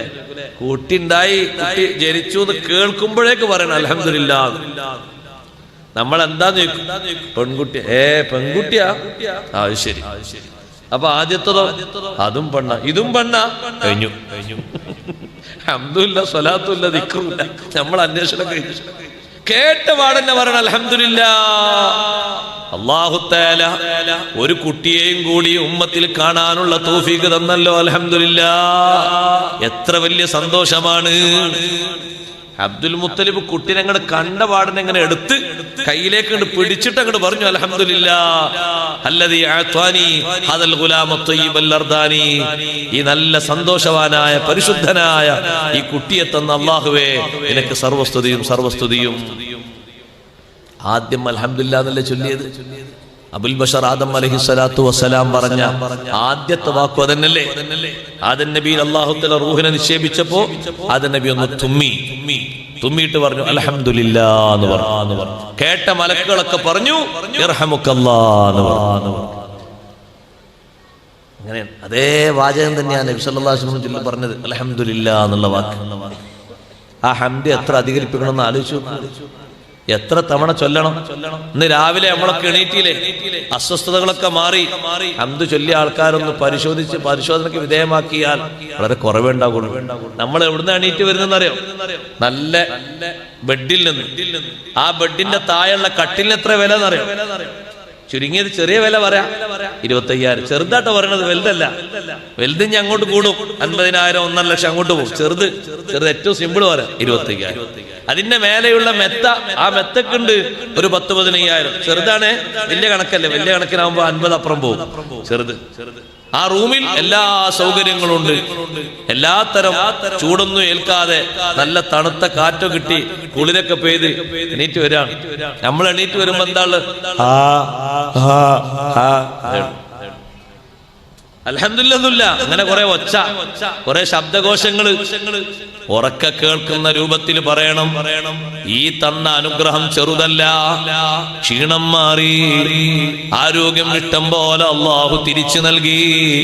ഒരു ദിവസം കൂടി അള്ളാന്റെ ഭൂമിയിൽ ഇബാദത്തിനുള്ള തൗഫീഖ് തന്നു. അൽഹംദുലില്ലാഹ്. നല്ല റാഹത്തോടെ പറയണം. അതുകൊണ്ടാണ് തുമ്മിയ സമയത്ത് തുമ്മുമ്പോൾ ഉള്ള ശബ്ദത്തിനേക്കാളും ഉറക്കെ പറയണ ഹംദ്. ഇപ്പൊ തിരിച്ചുണ്ടാകാം. തുമ്മണത് വലിയ ഒച്ചയില് ചിലപ്പോ അയൽവീട്ടത്തെ ആൾക്കാർക്ക് എണീറ്റിട്ടുണ്ടാവും. ചില ആൾക്കാർ തുമ്മിയാൽ പേരും തുമ്മലായിരിക്കും. പക്ഷെ ഹംദ് അയാൾ അപ്പുറത്തിരിക്കുന്ന ആൾ പോലും കേട്ടിട്ടുണ്ടാവില്ല.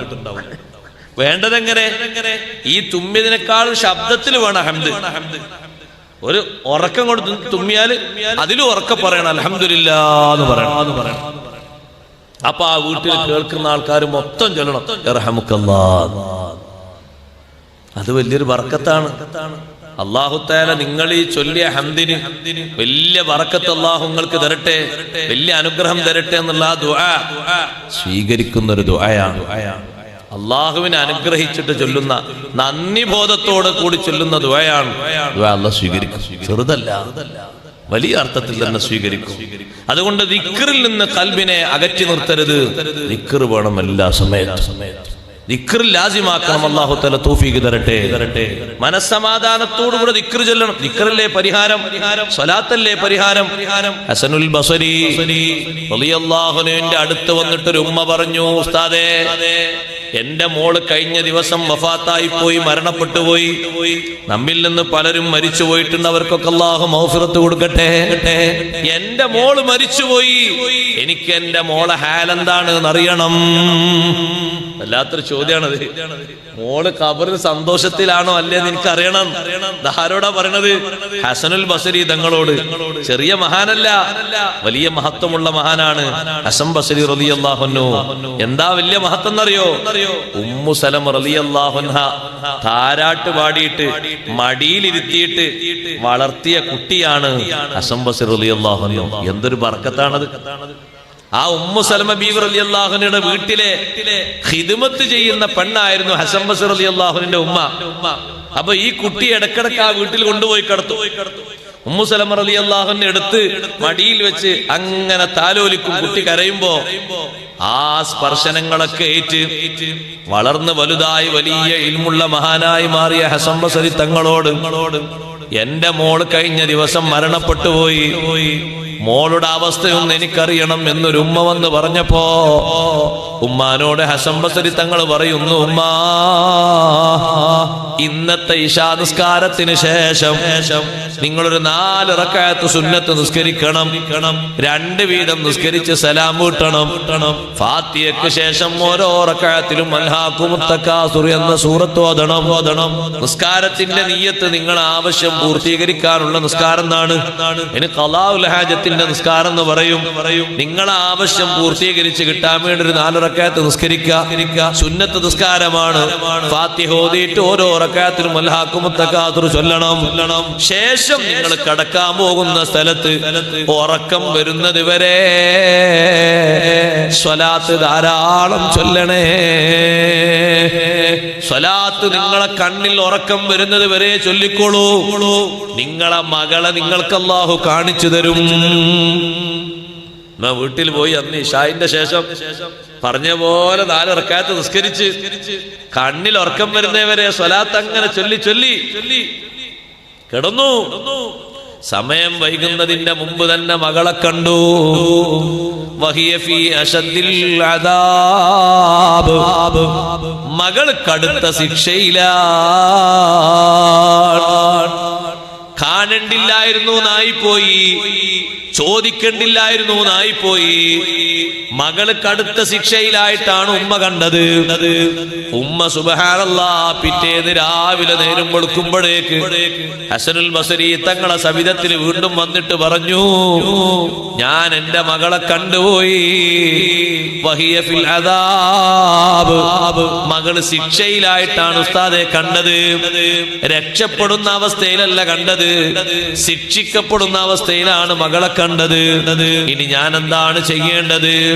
ഹസൻ ബസരി തങ്ങൾ പറഞ്ഞു, ഉമ്മാ, നിങ്ങൾ ആ മകൾക്ക് വേണ്ടി സ്വതക്ക ചെയ്തോളൂ, ധാരാളം സ്വതക്ക ചെയ്തോളൂ. ആ സ്വതക്കന്റെ ബറക്കത്ത് കൊണ്ട് അല്ലാഹു ഒന്ന് മോചനം നൽകിയാലോ നിങ്ങളെ മകൾക്ക് രക്ഷപ്പെടാമല്ലോ. ഉമ്മ അതും കേട്ട് തിരിച്ചുപോയി. അന്ന് രാത്രി ബഹുമാനപ്പെട്ട ഹസനുൽ ബസരി റഹ്മത്തുള്ളാഹി അലൈഹി അതാ ഈ പെണ്ണിനെ, നല്ല ഒരു സുമുഖിയായ സുന്ദരിയായ പെണ്ണിനെ നല്ല ഒരു തോട്ടത്തിലൂടെ ഇങ്ങനെ നടന്നു പോകുന്ന രൂപത്തിൽ ഒരു പെണ്ണിനെ കണ്ടു. ആ പെണ്ണ് ചോദിക്കുന്നു, ഹസൻ ബസരി തങ്ങളെ എന്നെ അറിയുമോ? നിന്നെ അറിയൂലല്ലോ, നീ ആരാണ്? ഇന്നലെ ഒരു ഉമ്മ നിങ്ങളടുത്ത് വന്നില്ലേ? വന്നിട്ട് എന്റെ അവസ്ഥ അറിയാൻ വേണ്ടിയിട്ട് നിസ്കാരവും സ്വലാത്തൊക്കെ നിങ്ങൾ പറഞ്ഞു കൊടുത്ത് അങ്ങനെ ഉമ്മ തിരിച്ചുപോയില്ലേ? ആ ഉമ്മയുടെ മോളാണ് ഞാൻ.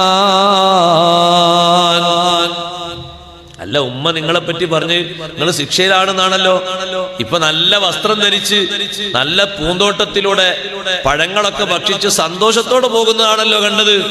എന്തു പറ്റി? ഉമ്മാന്റെ സ്വതക്ക നിങ്ങൾക്ക് ഫലിച്ചോ? ആ പെൺകുട്ടി പറഞ്ഞു, അല്ല, ഉമ്മാന്റെ സ്വതക്ക കൊണ്ട് മോചനം കിട്ടിയതല്ല. പിന്നെയോ ഒരു നല്ല മനുഷ്യൻ, ഒരു സ്വാലിഹീങ്ങളിൽപ്പെട്ട ഒരാള് ഈ ഖബറിന്റെ പരിസരത്തുകൂടെ പോകുമ്പോ മുത്തുനബി സല്ലല്ലാഹു അലൈഹി വസല്ലം തങ്ങൾക്ക് സ്വലാത്ത് ചൊല്ലിയ സ്വലാത്തിന്റെ പ്രതിഫലം ഖബറാളികളായ ഞങ്ങൾക്ക് വേണ്ടി ഹദിയ ചെയ്തു. ഞാൻ മാത്രമല്ല, ഇന്ന് ആ മഖ്ബറയിലുള്ള എല്ലാ ഖബറാളികളും വലിയ സന്തോഷത്തിലാണ്. ഇതുവരെ അനുഭവിച്ച ശിക്ഷയിൽ നിന്ന് അള്ളാഹു ഞങ്ങൾക്ക് മോചനം നൽകി. ദിക്ർ അതിനൊരു മാർഗമാണ്. ദിക്റിൽപ്പെട്ടത് തന്നെയാണ് സ്വലാത്ത്, ദിക്റിൽപ്പെട്ടത് തന്നെയാണ് ഖുർആൻ. ദിക്റിലെ ഏറ്റവും വലിയ ദിക്റാണ് അള്ളാഹുവിന്റെ കലാമായ ഖുർആൻ. അതുകൊണ്ടാണല്ലോ ഖുർആൻ നമ്മൾ ഓതുന്നത് മരിച്ചവർക്ക് പേരിൽ അവർക്ക് വലിയ സലാമത്ത് ലഭിക്കാൻ, വലിയ സംരക്ഷണം ലഭിക്കാൻ. സഹോദരങ്ങളെ, അതുകൊണ്ട് ദിക്ർ എന്തിനും പരിഹാരമാണ്. ചൊല്ലിയ സ്വലാത്ത് കൊണ്ട് ആ ഖബർ വെളിച്ചമായി കിട്ടി, ശിക്ഷയിൽ നിന്ന് വലിയ മോചനം കിട്ടി.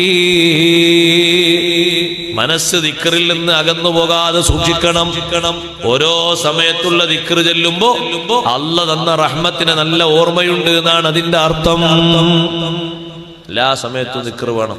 വാഹനത്തിൽ കയറുന്ന ആൾക്കാർ കയറുമ്പോ ചൊല്ലും, ഇറങ്ങുമ്പോ ചെല്ലാൻ ദിക്റൊന്നുമില്ലല്ലേ? അങ്ങനെ പഠിച്ചിട്ടില്ല, ഓർമ്മിച്ചിട്ടില്ല. ഇറങ്ങുമ്പോഴുണ്ട് ദിക്ർ, ഇറങ്ങുമ്പോഴുണ്ട്. കയറുമ്പോ മാത്രം ബിസ്മില്ലാഹ് ചൊല്ലിട്ട് കയറുന്നു. പിന്നെ സുബ്ഹാനല്ലദീ സഖറലനാ എന്നൊക്കെ ചൊല്ലും. ഇറങ്ങുമ്പോഴും ഇല്ലേ? ഇറങ്ങുമ്പോഴും ചൊല്ലണം ദിക്ർ. ഇറങ്ങുമ്പോ ചൊല്ലണം. എന്തു ചൊല്ലണം? ഖുർആൻ പഠിപ്പിച്ചില്ലേ ദിക്ർ? റബ്ബി അൻസിൽനി മുൻസലൻ മുബാറകൻ വഅൻത ഖൈറുൽ മുൻസിലീൻ.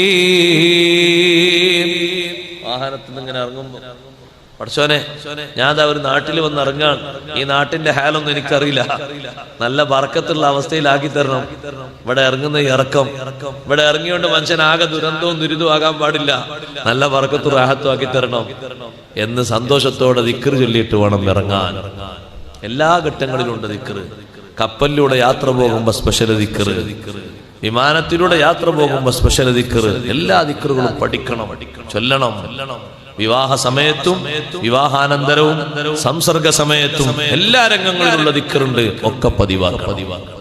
ദിക്റിൽ നിന്ന് നമ്മുടെ മനസ്സകന്നു പോകാൻ പാടില്ല.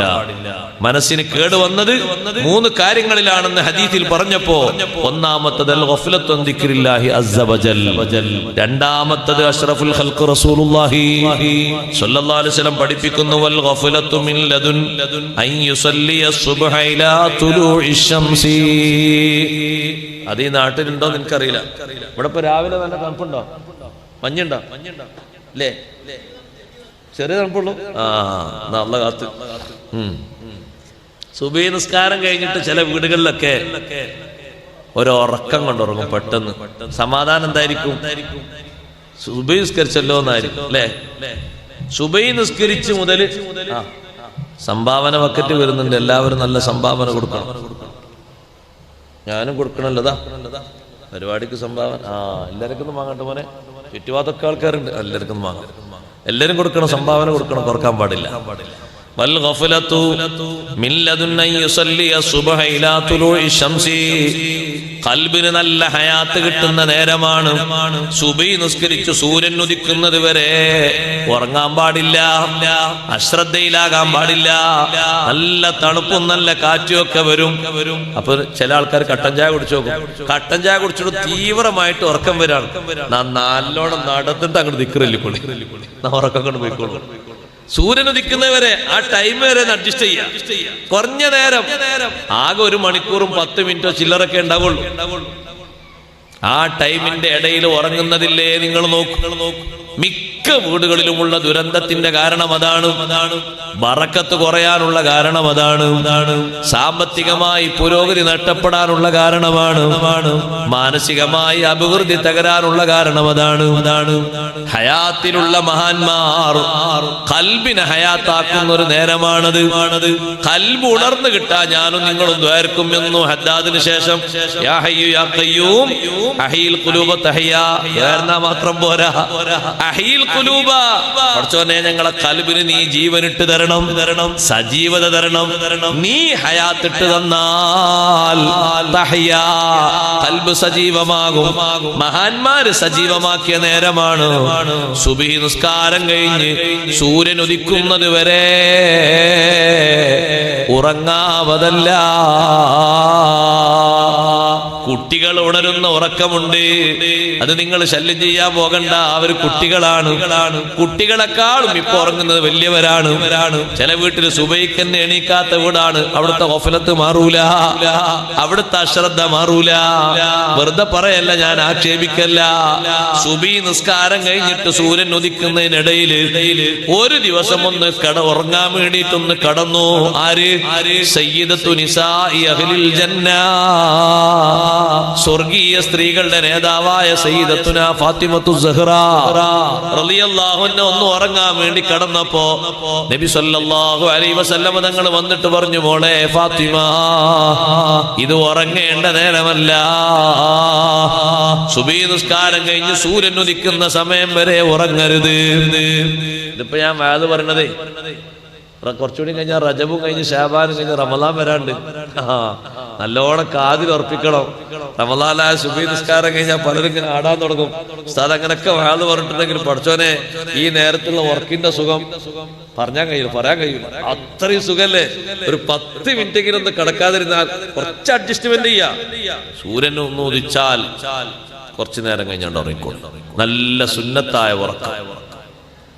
പിന്നെ കാര്യമായിട്ട് തൊഴിലും പണിയൊന്നും ഇല്ലാത്തവര് വീട്ടുകാർക്കൊരു ഭാരമാകണ്ടായിട്ട് ളുഹ്ർ വരെ വേണമെങ്കിലും ഉറങ്ങിക്കോളും. എന്നാൽ വീട്ടുകാർക്കൊരു സമാധാനം ഉണ്ടാവും. മറ്റേത് ഒന്ന് എണീറ്റാൽ അവിടെയും കുറ്റുണ്ടാവും, ഇവിടെയും കുറ്റുണ്ടാവും, അവിടെയും പ്രശ്നമുണ്ടാവും, ഇവിടെയും പ്രശ്നമുണ്ടാവും. ഓല് ഏകദേശം ഒരു 12 മണി വരെ ഉറങ്ങുമ്പോ ആ വീടും പരിസരമൊക്കെ നിശ്ചലമായിട്ട് അങ്ങനെ മുന്നോട്ട് ഇങ്ങനെ ഗമിക്കും. പ്രശ്നമൊന്നും ഉണ്ടാകൂല. ആ ടൈം വരെ ഉറങ്ങാനാണ്. സൂര്യൻ മധ്യത്തിൽ നിന്ന് തെറ്റുന്ന മധ്യരേഖയിൽ നിന്ന് മാറുന്ന ടൈം വരെ ഒരു ഉറക്കമുണ്ട്, സുന്നത്തായ ഉറക്കം. ഖൈലൂലത്ത് എന്ന് പറയാതിന്. നമ്മളെ നാട്ടുകാർക്ക് ഒരു സ്വഭാവമുണ്ട്, മോശപ്പെട്ട സ്വഭാവം. എന്താണെന്നറിയോ? പറയാതിരിക്കാൻ പറ്റൂല. നമുക്ക് ഇഷ്ടപ്പെട്ടാലും ഇഷ്ടപ്പെട്ടില്ലെങ്കിലും പറയണല്ലോ. എന്താണത്? ഒറ്റ ദിവസം ഉറങ്ങൂല, പക്ഷെ വെള്ളിയാഴ്ച ഉറങ്ങും. ഒറ്റ ദിവസം ഉറങ്ങൂല, വെള്ളിയാഴ്ച സുബഹിസ്കാരം കഴിഞ്ഞാൽ സ്പെഷ്യൽ ഉറക്കം. ആ ഉറക്കം തീരണമെങ്കിൽ എന്ത് വേണമെന്നറിയോ? ജുമുഅന്റെ ടൈമിന്റെ ഇഖാമത്ത് കൊടുക്കണ തൊട്ട് മുമ്പ് വരെ ഉണ്ടാകുക ഉറക്കം. എന്നും ഖൈലൂലത്ത് ഉറങ്ങുന്ന സ്വഹാബ, ഖൈലൂലത്ത് ഉറങ്ങാത്തൊരു പകലാണ് വെള്ളിയാഴ്ച. അന്ന് ജുമുഅക്ക് വേണ്ടി നേരത്തെ ഒരുങ്ങി തയ്യാറാകേണ്ട ദിവസമാണ്. അന്നത്തെ ഖൈലൂലത്ത് എന്ന സുന്നത്ത് അവർ ഖളാ വീട്ടുന്നത് ജുമുഅ നിസ്കാരം കഴിഞ്ഞതിന് ശേഷമാണ്. നമ്മൾ ജുമുഅക്ക് മുമ്പ് ഒരു ഖൈലൂലത്ത്, ജുമുഅ കഴിഞ്ഞിട്ട് പിന്നെ ഒരു മൈലൂലത്ത്. എല്ലാ ടൈമിലും നമുക്ക് ഉറക്കാണ്. അതുകൊണ്ട് പേരില്ലാത്ത കുഴപ്പമാണ്. ജുമുഅന്റെ മുമ്പുണ്ട് ശേഷമുണ്ട്. ജുമുഅ നിസ്കാരത്തിൽ തൽക്കാലല്ല, കാരണം അതെല്ലാരും ബാധിക്കുന്ന പ്രശ്നമാണല്ലോ. എന്നെല്ലാം ഉണർവാണ് സഹോദരങ്ങളെ. അപ്പൊ സൂര്യൻ ഉദിക്കുന്ന സമയം വരെ നിസ്കരിക്കാനില്ലാത്ത സഹോദരിമാരും ഉറങ്ങരുത്. സുബിയൊന്നും നിസ്കരിക്കാനില്ല എന്ന് പറയും ഉമ്മ, ഓളെ വിളിക്കണ്ട, നിസ്കാരല്ല, നിസ്കരിക്കാൻ പറ്റൂല, എന്നാലും ഉണരണം. എന്താ പണി? ദിക്ർ ചൊല്ലണം. ധാരാളം ദിക്റില്ല നേരത്ത് ബ്രഷൊക്കെ ചെയ്ത് നല്ലോണം ശുദ്ധി വരുത്തിയിട്ട് ദിക്ർ ചൊല്ലിക്കോട്ടെ. എന്താണ്? 6-7 ദിവസം നിസ്കരിക്കാനില്ല എന്ന് കരുതിയിട്ട് സുബഹി കഴിഞ്ഞ് സൂര്യൻ ഉദിക്കുന്നത് വരെ ഉറങ്ങലാണോ? വേണ്ട. എഴുന്നേറ്റ് ദിക്ർ ചൊല്ലണം, സ്വലാത്ത് ചൊല്ലണം, ദുആ ചെയ്യണം. ഹൈലുകാരിക്ക് ദ്വാരക്കുന്നതിന് തകരാറൊന്നുമില്ല, സ്വലാത്ത് ചൊല്ലുന്നതിന് തകരാറൊന്നുമില്ല, ദിക്ർ ചൊല്ലുന്നതിന് തകരാറൊന്നുമില്ല. അങ്ങനെ ചെയ്യണമെന്നാണ് ഹദീസിൽ പഠിപ്പിക്കുന്നത്. ദിക്റും ദുആവും സ്വലാത്തൊക്കെ ഒരു പതിവാക്കണം. ഖുർആൻ ഓതാൻ ഏതായാലും പറ്റൂല, ഖുർആൻ തൊടാനും പറ്റൂല. പിന്നെയോ ദിക്റെങ്കിലും ചൊല്ലണം. നിസ്കാരം ഏതായാലും ഇല്ലല്ലോ, നിസ്കരിക്കേണ്ട നിർബന്ധമില്ല, നിസ്കരിക്കാനും പാടില്ല. എന്നാലും ആ ടൈം വെറുതെ കളയരുത്. മൂന്നാമത്തൊരു കാര്യം പറയുന്നു,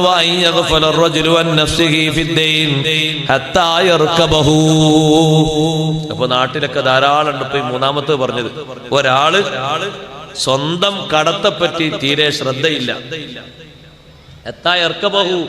കടം കൊണ്ട് കയറി കയറി കയറി കയറി കയറി കയറി മേലെ എത്തുന്നത് വരെ, കടം കൊണ്ട് കുമിഞ്ഞു കൂടുന്നത് വരെ അശ്രദ്ധയിലാണ്.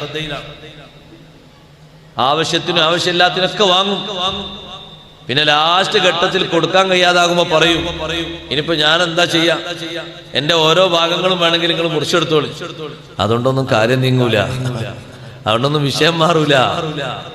കടം എപ്പോ നമ്മുടെ മനസ്സിൽ ആ കടത്തിന്റെ അവസ്ഥ വന്നാലും കൊടുത്തു വിട്ടണം.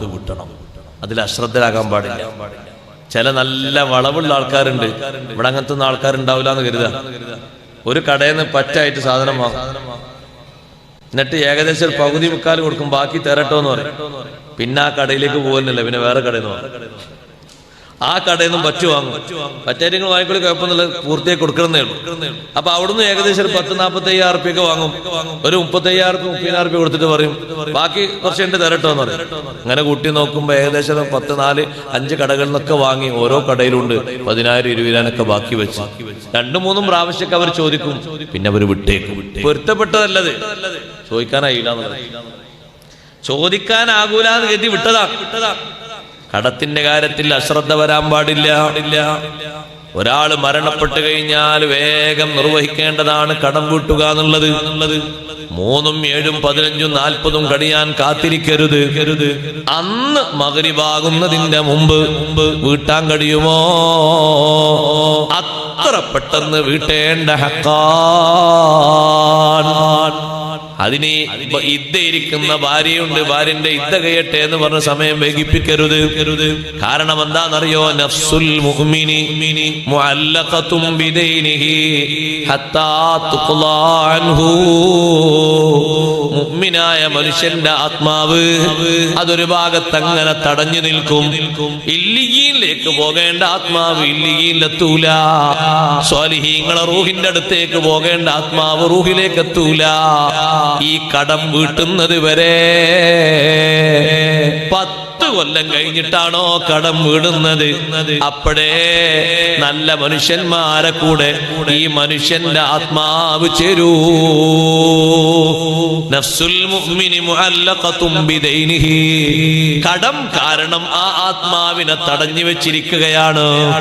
ഞാൻ എന്റെ ഭാഷയിൽ വിശദീകരിച്ചതല്ല, മഹാന്മാരായ പണ്ഡിതന്മാർ ഈ ഹദീസിന്റെ അർത്ഥം വിശദീകരിച്ചിട്ടുണ്ട്. ഇമാം നവവി റഹ്മത്തുള്ളാഹി അലൈഹി വിശദീകരിച്ചിട്ടുണ്ട്.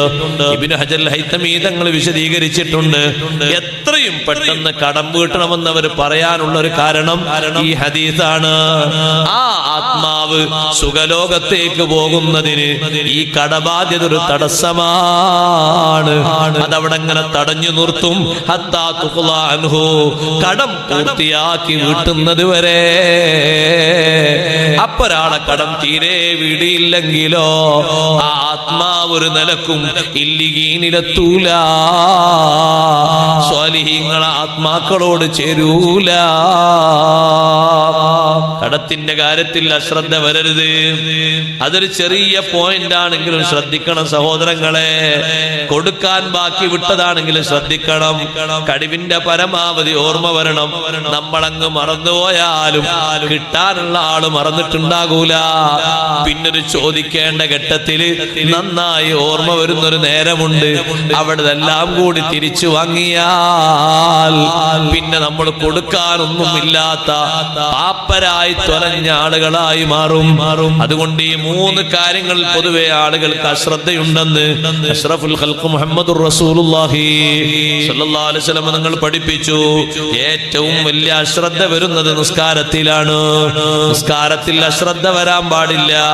വളരെ ഗൗരവത്തോടെ തങ്ങൾ ഓർമ്മപ്പെടുത്തിയതാണ്. നമ്മുടെ ഖൽബിൽ അല്ലാഹുവിനോടുള്ള ദിക്ർ സ്ഥിരമായി നിലനിൽക്കാനുള്ള അമലായ നിസ്കാരം ഒരൊറ്റ വക്തും ഒഴിക്കാതെ നിസ്കരിക്കണം. മൻ തറക സ്വലാത അംദൻ ബരിഅ മിൻ ദീനിഹി. ഹദീസിൽ കാണാം, ഇമാം ത്വബറാനി റഹ്മത്തുള്ളാഹി കൊണ്ടുവന്ന ഹദീസാണ്. ഒരാൾ കരുതിക്കൂട്ടി നിസ്കാരം ഒഴിവാക്കിയാൽ, മനഃപൂർവ്വം നിസ്കാരം ഒരാൾ ഒഴിവാക്കിയാൽ അയാളെ ദീനിൽ നിന്ന് ഒഴിവായി, ഇസ്ലാമിൽ നിന്ന് അയാൾ ഒഴിവായി. വമല്ലം യുസല്ലി, പിന്നത് തീരെ നിസ്കരിച്ചിട്ടില്ല, തീരെ അത് വീട്ടിയിട്ടില്ല, ഫഖദ് കഫറ, അവൻ ദീനിൽ നിന്ന് പാടെ പുറത്തായി പോയി. തീരെ നിസ്കരിക്കാത്തവരെ പറ്റി സ്വഹാബത്തും താബീങ്ങളൊക്കെ ഓനൊരു കാഫിറാണ് എന്നാണ് വിധി എഴുതാറുള്ളത്. മുസ്ലിമാണ് നല്ല ഒരു കാഫിറാണ്. ഇനി ഒരു പരിധി വരെ അളവ് പറഞ്ഞു പോയാൽ അവനൊരു ഫാസിഖാണ്. താരിഖുസ്സലാ, നിസ്കാരം ഒഴിവാക്കുന്ന ആള് നരകത്തിലാണെന്ന് സയ്യിദുനാ റസൂലുള്ളാഹി പഠിപ്പിച്ചു. അശറത്തും മിൻ ഉമ്മത്തി, എന്റെ ഉമ്മത്തിൽപ്പെട്ട 10 വിഭാഗം ആളുകൾ, അവരൊക്കെ അശ്രദ്ധ ബാധിച്ചവരാ. ഞാൻ ആ ഹദീസും കൂടി ഓതിയിട്ട് ഞാൻ അവസാനിപ്പിക്കും. ആളുകൾ കുറെ കിസ്സകളും ചരിത്രങ്ങളും, കിസ്സ എന്നാലും കേട്ടില്ലേ, ചരിത്രങ്ങളും കേൾക്കാൻ വന്നിരിക്കാനും കാര്യപ്പെട്ട വിഷയങ്ങൾ പഠിക്കാനാണ് പ്രധാനമായും അത് ഉപയോഗപ്പെടുത്തേണ്ടത്. എന്റെ ഉമ്മത്തിൽപ്പെട്ട 10 വിഭാഗം ആളുകൾ, അവരോട് അല്ലാഹു തആല കോപത്തിലാണ്, ദേഷ്യത്തിലാണ്. യസ്ഖത്തുല്ലാഹു അലൈഹിം യൗമൽ ഖിയാമ. ഇമാം മുസ്ലിം റഹ്മത്തുള്ളാഹി സ്വഹീഹിൽ കൊണ്ടുവന്ന ഹദീസാണ്. അല്ലാഹു അവരോട് കോപിക്കും. വയുമറു ബിഹിം ഇലന്നാർ. ആ 10 വിഭാഗം ആളുകളെയും നരകത്തിലേക്ക് വലിച്ചെറിയാൻ കൽപ്പിക്കപ്പെടും. നമ്മൾ ഈ 10 എണ്ണത്തിൽ ഒരാളുമാകരുത്. നമ്മുടെ മക്കളതിലുണ്ടാകരുത്, ഭാര്യമാരതിലുണ്ടാകരുത്, മാതാപിതാക്കളതിലുണ്ടാകരുത്. ആ വണ്ണം ശ്രദ്ധിക്കണം, സൂക്ഷിക്കണം. സ്വഹാബത്ത് ചോദിച്ചു, യാ റസൂലല്ലാഹ് മൻ ഹൗലാ, ഈ 10 വിഭാഗം ആളുകൾ ആരാണ് നബിയേ? തങ്ങൾ പറഞ്ഞു, അവ്വലുഹും, അവരിൽ ഒന്നാമത്തെ ആള്, ഒന്നാമത്തെ വിഭാഗം ആരാന്നറിയോ? അശ്ശൈഖുസ്സാനി, വയസ്സനായിട്ടും വൃദ്ധനായിട്ടും ആള് വ്യഭിചാരിയാണ്. വേശ്യാവൃത്തി ചെയ്യുന്നതിന് യാതൊരു പ്രശ്നവും ആൾക്കില്ല. ഇഷ്ടം പോലെ അതിന് നമ്മുടെ സമാനിൽ സഹോദരങ്ങളെ സൗകര്യങ്ങൾ തുറന്നു തന്നിരിക്കുകയാണ്. ഒരു പ്രശ്നമല്ലല്ലോ. നേരത്തെ ഈ പെണ്ണുമായിട്ട് നല്ല ബന്ധമുണ്ടെന്നോ റിപ്പോർട്ട് ഉണ്ടായാൽ മതി, ഹലാലാന്നല്ലേ പറഞ്ഞു. കോടതി അങ്ങനെയല്ലേ പറഞ്ഞ, അനുവദനീയാണെന്നല്ലേ. വേറൊരാളെ ഭാര്യയായിട്ട് ആള് ബന്ധപ്പെടുമ്പോ പ്രശ്നമൊന്നുമില്ല, ആർക്കും ആർക്കും നല്ല സമ്മതമാണ്. നേരത്തെ ബന്ധമുണ്ടെങ്കിൽ പ്രശ്നമൊന്നുമില്ല. ഏത് രൂപത്തിലാണ് മനസ്സമ്മതാണെങ്കിൽ ഒരു കുഴപ്പമില്ല, കേസെടുക്കേണ്ട ആവശ്യമൊന്നുമില്ല. ഇതൊക്കെ ഹലാലാക്കുന്ന പരിവേഷം ലോകത്ത് വന്നുപോയി. അതുകൊണ്ട് സാഹചര്യങ്ങൾ ഇങ്ങനെ തുറക്കുമ്പോൾ ആളുകൾ അതിലേക്ക് കുതിച്ചു ചാടിക്കൊണ്ടിരിക്കുകയാണ്. ഇത്ര പ്രായമായിട്ടും ഒന്ന് ചിന്തിക്കാൻ വകുപ്പ് വെക്കാതെ നല്ല നിലക്ക് ഹലാലായ ഒരു ഭാര്യ അല്ലാഹു തആല കൊടുത്തിട്ടും പിന്നെയും സിനയുടെ പിന്നാലെ പോകുന്ന ശൈഖ് വൃദ്ധൻ, അവൻ നരകത്തിലാണ്, അല്ലാഹുവിന്റെ കോപത്തിനടിമയാണ്. വൽ ഇമാമുൽ ജാഇറു, അക്രമിയായ ഭരണാധികാരി, ഭരണം കിട്ടിയപ്പോൾ പിന്നെ നേരത്തെയുള്ള അവസ്ഥകളൊക്കെ മറന്നു, അക്രമം ചെയ്യാൻ തുടങ്ങി. അതൊരു പഞ്ചായത്തിന്റെ ഭരണമാണെങ്കിലും ഒരു വാർഡിന്റെ ഭരണമാണെങ്കിലും എന്താണോ നേരത്തെ തന്നിൽ ഏൽപ്പിച്ച ഉത്തരവാദിത്തങ്ങൾ, അക്രമം വരുത്താതെ, അനീതി വരുത്താതെ പൂർണ്ണമായും ആൾ ഉത്തരവാദിത്തം ഏറ്റെടുത്ത് ചെയ്യുന്നുണ്ടോ, നല്ല കാര്യമാണ്, നല്ല കർമ്മമാണ്, ജനങ്ങൾക്കുള്ള നല്ല സേവനമാണ്. നിയ്യത്ത് നന്നാക്കിയാൽ ആഖിറത്തിൽ വലിയ പ്രതിഫലമാണ്. അവിടെ അക്രമം ചെയ്താലോ നരകശിക്ഷ ലഭിക്കുന്നതാണ്. അത് ചെറുതും വലുതും ഒക്കെ അങ്ങനെ തന്നെയാണ്. മുദ്മിനുൽ ഖംരി, മൂന്നാമത്തെ വിഭാഗം മദ്യപാനിയാണ്. നമ്മൾ നന്നായി ശ്രദ്ധിക്കണം. മദ്യപാനത്തിന്റെ വിഷയം കുറക്കരുത്. പലരും ഇപ്പൊ ലഹരിക്ക് കടുത്ത എതിർപ്പിലാണ്. ലഹരി പാടില്ല, ലഹരി പാടില്ല. ലഹരിയും മദ്യപാനൊക്കെ ഒരേ അളവിലാണ്. നരകത്ത് പോകുന്നതിൽ രണ്ടും തുല്യമാണ്. അതെ, അങ്ങനൊക്കെ ആണെങ്കിലും ഈ ലഹരിക്ക് അടിമപ്പെടുക വലിയ വിഷയമാണ്. ലഹരി തന്നെയല്ലേ മദ്യപാനം. ഇവിടെ ഏതൊരാൾക്കും പുറത്തു പോകാൻ പറ്റാത്ത അവസ്ഥയിലും മദ്യപാനികൾക്ക് നല്ല പെർമിറ്റ്. ഓൺലൈനിലൂടെ അപേക്ഷിച്ചാൽ വീട്ടിലേക്ക് കാര്യങ്ങൾ കൊണ്ടുപോയി കൊടുക്കുന്നില്ലേ ഉണ്ടായിരുന്ന നിയമം? എത്ര എളുപ്പമായിരുന്നു. മുതുമിനുൽ ഖംർ, മനുഷ്യന്മാര് സാമഗ്രികൾ വാങ്ങാൻ പുറത്തിറക്കാൻ പാടില്ല. പക്ഷെ അതേ സമയത്ത് ഇങ്ങനെ വല്ലതുണ്ടെങ്കിൽ അവരൊന്ന് ചെറിയ കുറിപ്പുണ്ടാക്കി ഓൺലൈനിൽ വിട്ടാൽ വീട്ടിലേക്ക് സാധനം എത്തും. അതൊരു ആവശ്യ സാധനമാണല്ലോ, അതുകൊണ്ട് ഒഴിവാക്കാൻ പാടില്ല. ആ രൂപത്തിൽ വ്യാപിച്ചുപോയി മദ്യപാനം. അതിന് അഡിക്റ്റായി കിടക്കുന്ന ആളുകളെ കണ്ടില്ലേ? മുതുമിനുൽ ഖംർ, അവൻ മദ്യപാനിയും നരകത്തിലേക്ക് കൊണ്ടുപോകാൻ കൽപ്പിക്കപ്പെടുന്ന 10 4-ാമത്തെ വിഭാഗമാണ്. 3-ാമത്തെ വിഭാഗമാണ്. 4-ാമത്തെ വിഭാഗം മാനിഉസ് സകാത്ത് കൊടുക്കാത്തവൻ, സകാത്ത് തടഞ്ഞു വെക്കുന്നവൻ. സകാത്തിന് അർഹതപ്പെട്ട ആളുകൾ സമൂഹത്തിൽ വർദ്ധിച്ചു വരുന്നുണ്ട്. കച്ചവടക്കാര് മാത്രമല്ല, പഴയതുപോലെയല്ല. ഇപ്പൊ ഒരു 20-കാരന്റെ അക്കൗണ്ടിലും ഒരു വർഷം 2 വർഷമായിട്ട് 2 ലക്ഷവും 3 ലക്ഷമൊക്കെ ഡെപ്പോസിറ്റ് ആണ്. ഉണ്ടായിക്കോട്ടെ, ഞാൻ ഇതിനൊന്നും പറയുന്നില്ല. പക്ഷേ കണക്കനുസരിച്ച് സകാത്ത് കൊടുക്കണം. എത്ര കുറവുണ്ടോ? സകാത്തിന്റെ കണക്കിന് കാര്യമായ തുകയുണ്ടോ? 595 ഗ്രാം വെള്ളിക്ക് എന്താണോ കാശ് വരുന്നത്, ആ കാശിന്റെ കണക്കനുസരിച്ച് അതൊരു 30,000 31,000 ഉണ്ടാകുള്ളൂ. ആ കണക്കനുസരിച്ചുള്ള സംഖ്യ ഒരു വർഷം ഡെപ്പോസിറ്റ് ആയിട്ട് നിങ്ങളെ കീശയിൽ തന്നെ വേണമെന്നില്ല. നിങ്ങളെ അക്കൗണ്ടിലാണെങ്കിലും മറ്റൊരാളെ കയ്യിൽ സൂക്ഷിക്കാൻ കൊടുത്തതാണെങ്കിലും കണക്ക് നോക്കിയതിന് സകാത്ത് കൊടുക്കണം. സകാത്ത് തടഞ്ഞു വെക്കുന്നവൻ നരകത്തിലേക്ക് കൽപ്പിക്കപ്പെടുന്ന ആളാണ്. ഓനിപ്പുറത്ത് നിസ്കാരമില്ലേ, ആ ഒരു പരിഗണന കിട്ടൂല. അപ്പുറത്ത് വേറൊരു ചെയ്തതില്ലേ, ആ പരിഗണന കിട്ടൂല. സകാത്ത് തടഞ്ഞു വെക്കരുത്. 5-ാമത്തെ ആള് ആക്കിലുദ്ദിബാ, പലിശ ഭക്ഷിക്കുന്നവനാ.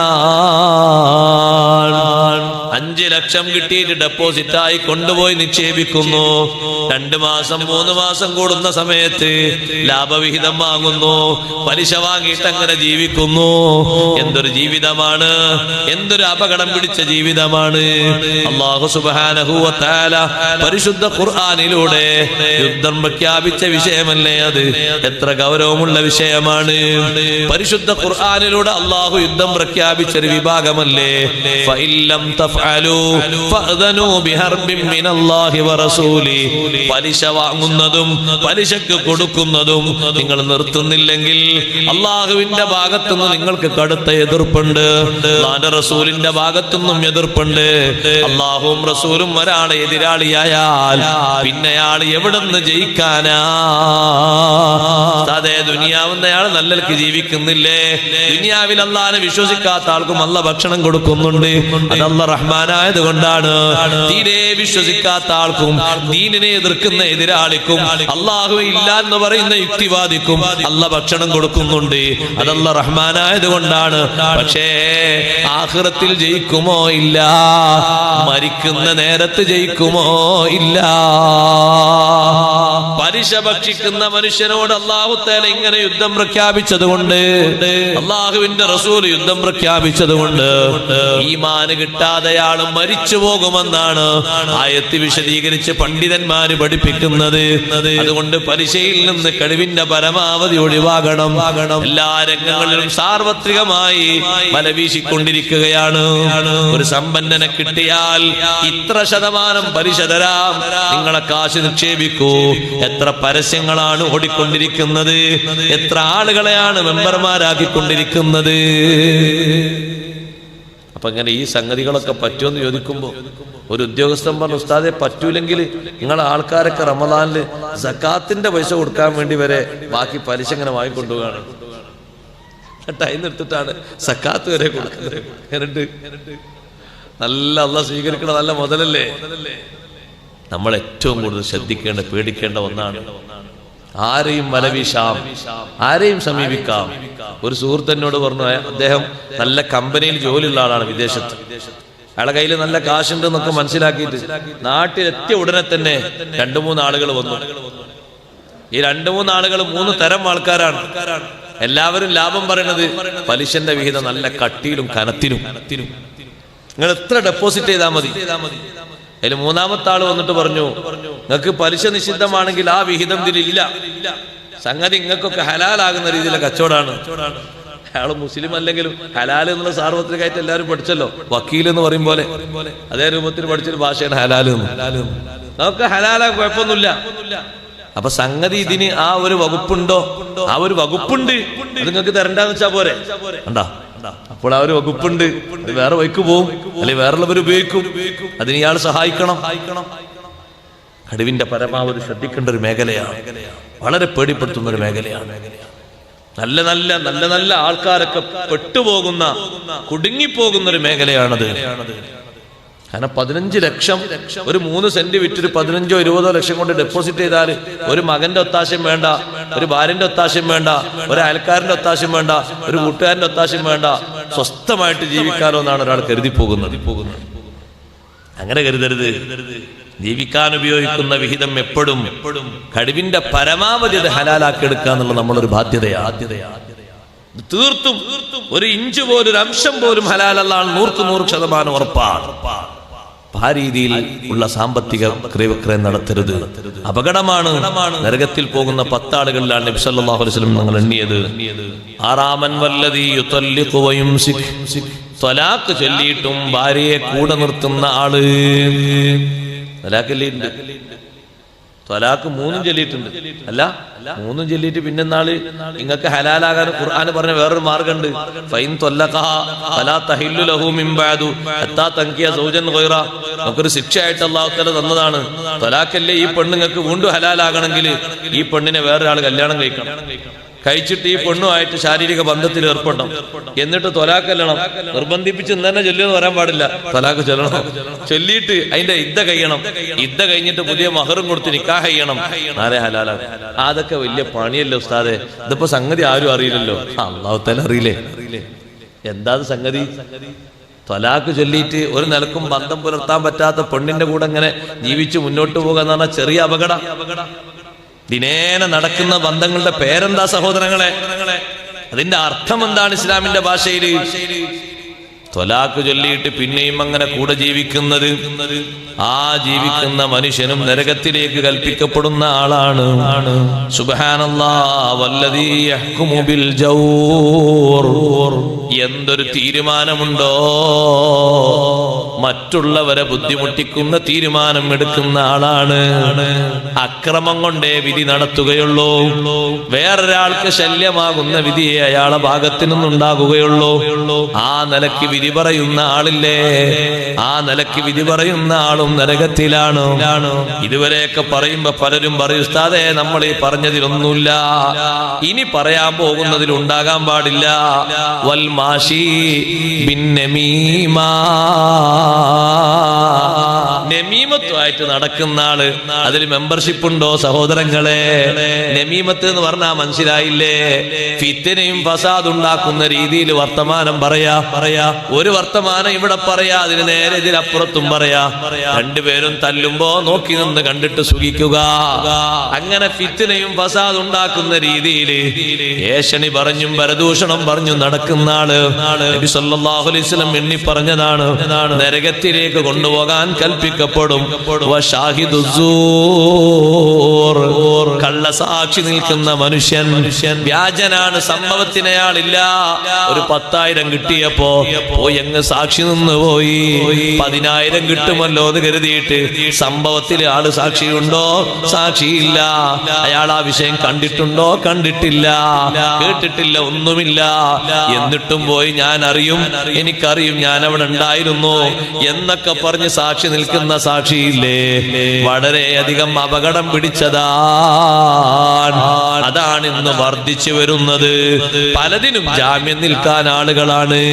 ജാമ്യം കൊണ്ട് അവർ ഉദ്ദേശിക്കുന്നത് എന്താണ്? പ്രതി അതിൽ നിന്ന് പുറത്തു വന്നാൽ അവനോട് പലതും പറഞ്ഞ് കാശ് വാങ്ങാമല്ലോ. ആ നിലയ്ക്ക് ജീവിക്കുന്ന എത്രയെത്ര ആളുകളാണ്. സുബ്ഹാനല്ലാഹ്, മോശപ്പെട്ട അവസ്ഥയാണ്. 9ാമതായി തങ്ങൾ എണ്ണുന്നു, താരിഖുസ്സലാ, നിസ്കാരം ഉപേക്ഷിക്കുന്ന വ്യക്തി നരകത്തിലേക്ക് വലിച്ചെറിയാൻ കൽപ്പിക്കപ്പെടുന്ന ആളാണ്. അയാൾക്ക് എന്ത് നല്ല മുഖം കൊടുത്ത് മിനിക്കാലും ശരി, ഉസ്താദെ നാട്ടിലെ അറിയപ്പെട്ട സാമൂഹിക സാംസ്കാരിക വൈജ്ഞാന നഭോമണ്ഡലങ്ങളിൽ വിരാജിക്കുന്ന വലിയ സൂര്യ തേജസ്സാണ്. ഓലക്കാവുണ്ണാക്കാണ്. താരിഖു സ്വലാത്തിന് എന്ത് മഹത്താണുള്ളത്? നിസ്കാരം ഒഴിവാക്കുന്ന മനുഷ്യൻ എന്ത് മഹത്താ? നരകത്തിലേക്ക് വിധി എഴുതപ്പെട്ട ആളാണോ? നരകത്തിലേക്ക് കൊണ്ടുപോകാനാണ് പരലോകത്തുനിന്ന് കൽപ്പിക്കുക. നിസ്കരിക്കാത്തവന് എന്ത് വിലയുള്ളത്? നിസ്കരിക്കാത്തവനൊരു വിലയില്ല, നിസ്കരിക്കാത്തവനൊരു ഷാറുമില്ല. നിസ്കരിക്കാത്ത ആളുകൾക്ക് ഭക്ഷണം കൊടുക്കാൻ തന്നെ പറ്റുമോ ചർച്ചയല്ലേ? നിങ്ങൾ നോക്ക്. ഓല അതിഥികളായിട്ട് വിളിക്കാൻ പറ്റുമോ? സൽക്കാരത്തിന് വിളിക്കാൻ പറ്റുമോ? ഫാസിഖീങ്ങളെ പട്ടികയിലല്ലേ അവർ എണ്ണുന്നത്. സാക്ഷിയാക്കാൻ ഏതായാലും പറ്റൂല. പലയിടത്തും കല്യാണത്തിന് ആരാങ്ങളെ സാക്ഷി? സാക്ഷി മൂപ്പരാണ്. മൂപ്പരാക്ക പുതിയ വെള്ളത്തുണി കുപ്പാക്കിട്ടുണ്ട് ഇറങ്ങിയതാണ്. അന്നും ദൂരസ്കാരം നടക്കുമ്പോൾ മൂപ്പര് ആ ടൈമിൽ എത്തിയില്ല. മൂപ്പര് നിക്കാഹ് നടക്കുന്ന ടൈമിൽ എത്തിയിട്ടുള്ളൂ. ദൂരസ്കാരം ടൈമിൽ എത്തിയിട്ട് ഞാൻ ജമാഅത്ത് നിസ്കരിച്ച് കൂടണ്ടേ? കൂടൂല. എന്ത് പരിപാടി ഉണ്ടെങ്കിലും നിസ്കാരത്തിന് ആളുണ്ടാവില്ല. ഒന്ന് പിടിച്ച് കിബിലയിലേക്ക് മുന്നോട്ട് എഴുതിട്ട് ഇങ്ങനെ ഉന്തിട്ടാലും കേക്കോട്ടെ ആള് പോകുള്ളൂ, കിബിലയിലേക്ക് പോകൂല. ആ രൂപത്തിൽ നിസ്കാരമായിട്ട് ഒരു ബന്ധമില്ലാത്ത മനുഷ്യൻ.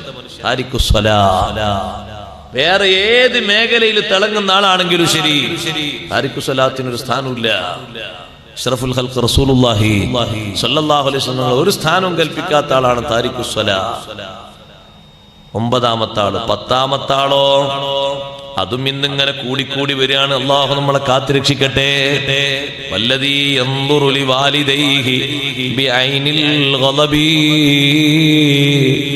മാതാപിതാക്കളിലേക്ക് ദേഷ്യത്തിന്റെ കണ്ണുകൊണ്ട് നോക്കുന്നവൻ.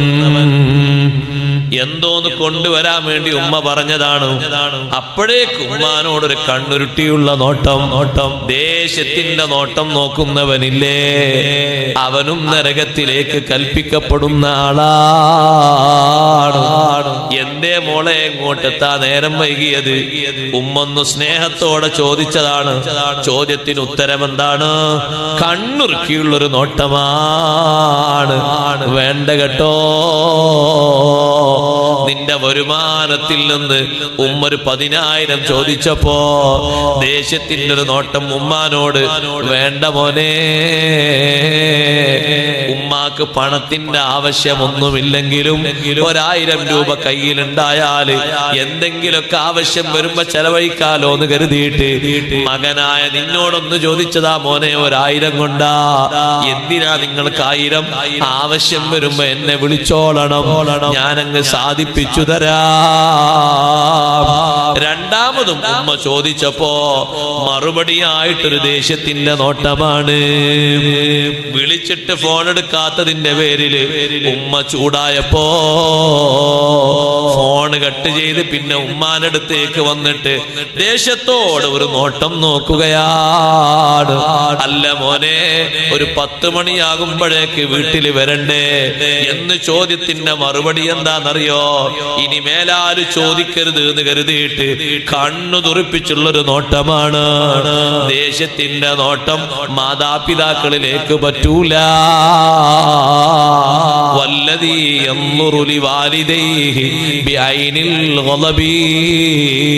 ദേശത്തിന്റെ നോട്ടം മാതാപിതാക്കളിലേക്ക് നോക്കുന്നവരും നരകത്തിലേക്ക് കൽപ്പിക്കപ്പെടുന്ന ആളാണെന്ന് അഷ്റഫുൽ ഖൽഖ് മുഹമ്മദുർ റസൂലുള്ളാഹി സ്വല്ലല്ലാഹു അലൈഹി വസല്ലം തങ്ങൾ പഠിപ്പിക്കുമ്പോ മാതാപിതാക്കളോട് നല്ല മനസ്സ് വെക്കണം, നല്ല സ്നേഹം വെക്കണം, നല്ല കാരുണ്യത്തോടെ പെരുമാറണം.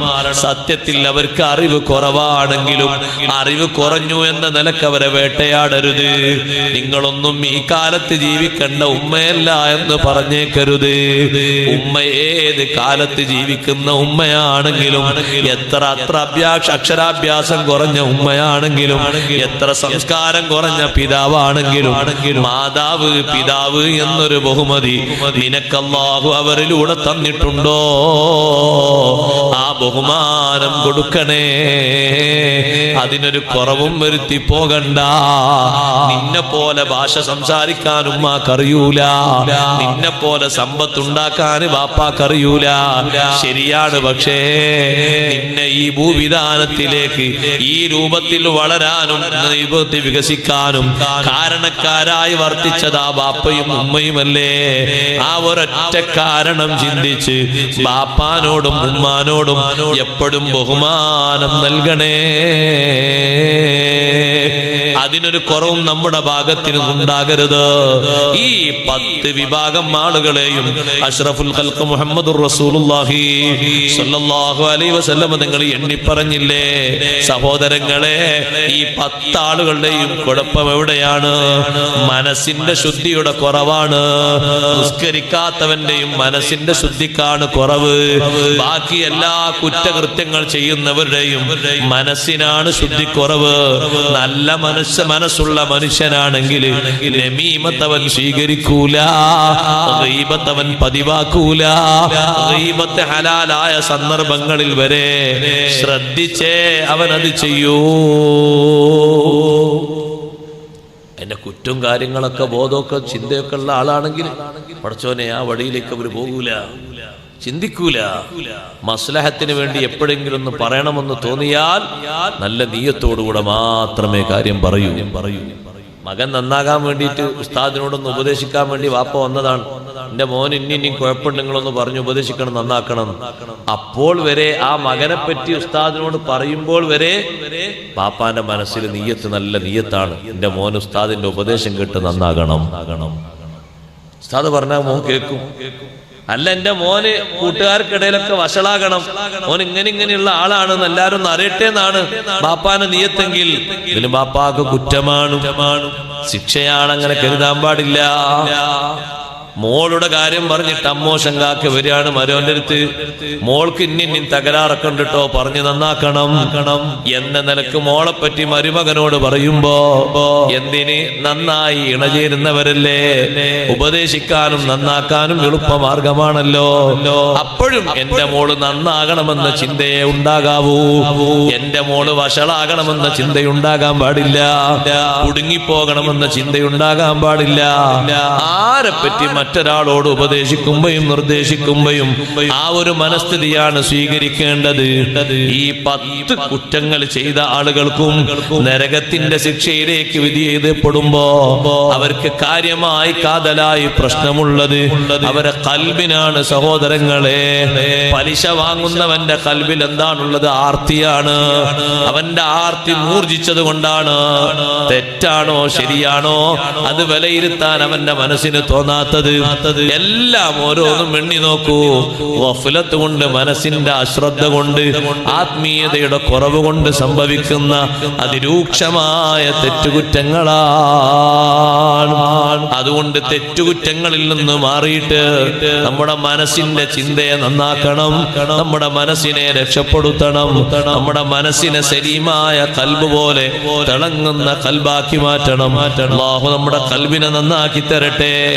അഷ്റഫുൽ ഖൽഖ് മുഹമ്മദുർ റസൂലുള്ളാഹി സ്വല്ലല്ലാഹു അലൈഹി വസല്ലം തങ്ങൾ സ്വഹാബത്തിനെ ഉപദേശിക്കുന്ന എപ്പോഴുമുള്ള ഉപദേശമാണ് സ്വന്തം മാതാപിതാക്കളെ നോക്കുന്നതും അവർക്ക് ഗുണം ചെയ്യുന്നതും അവർക്ക് സേവനം ചെയ്യുന്നതും.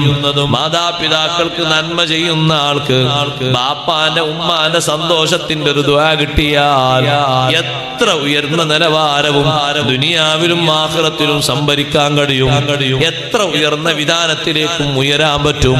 അതേ സമയത്ത് സഹോദരങ്ങളെ, അവര് വെറുപ്പ് കിട്ടിയാലോ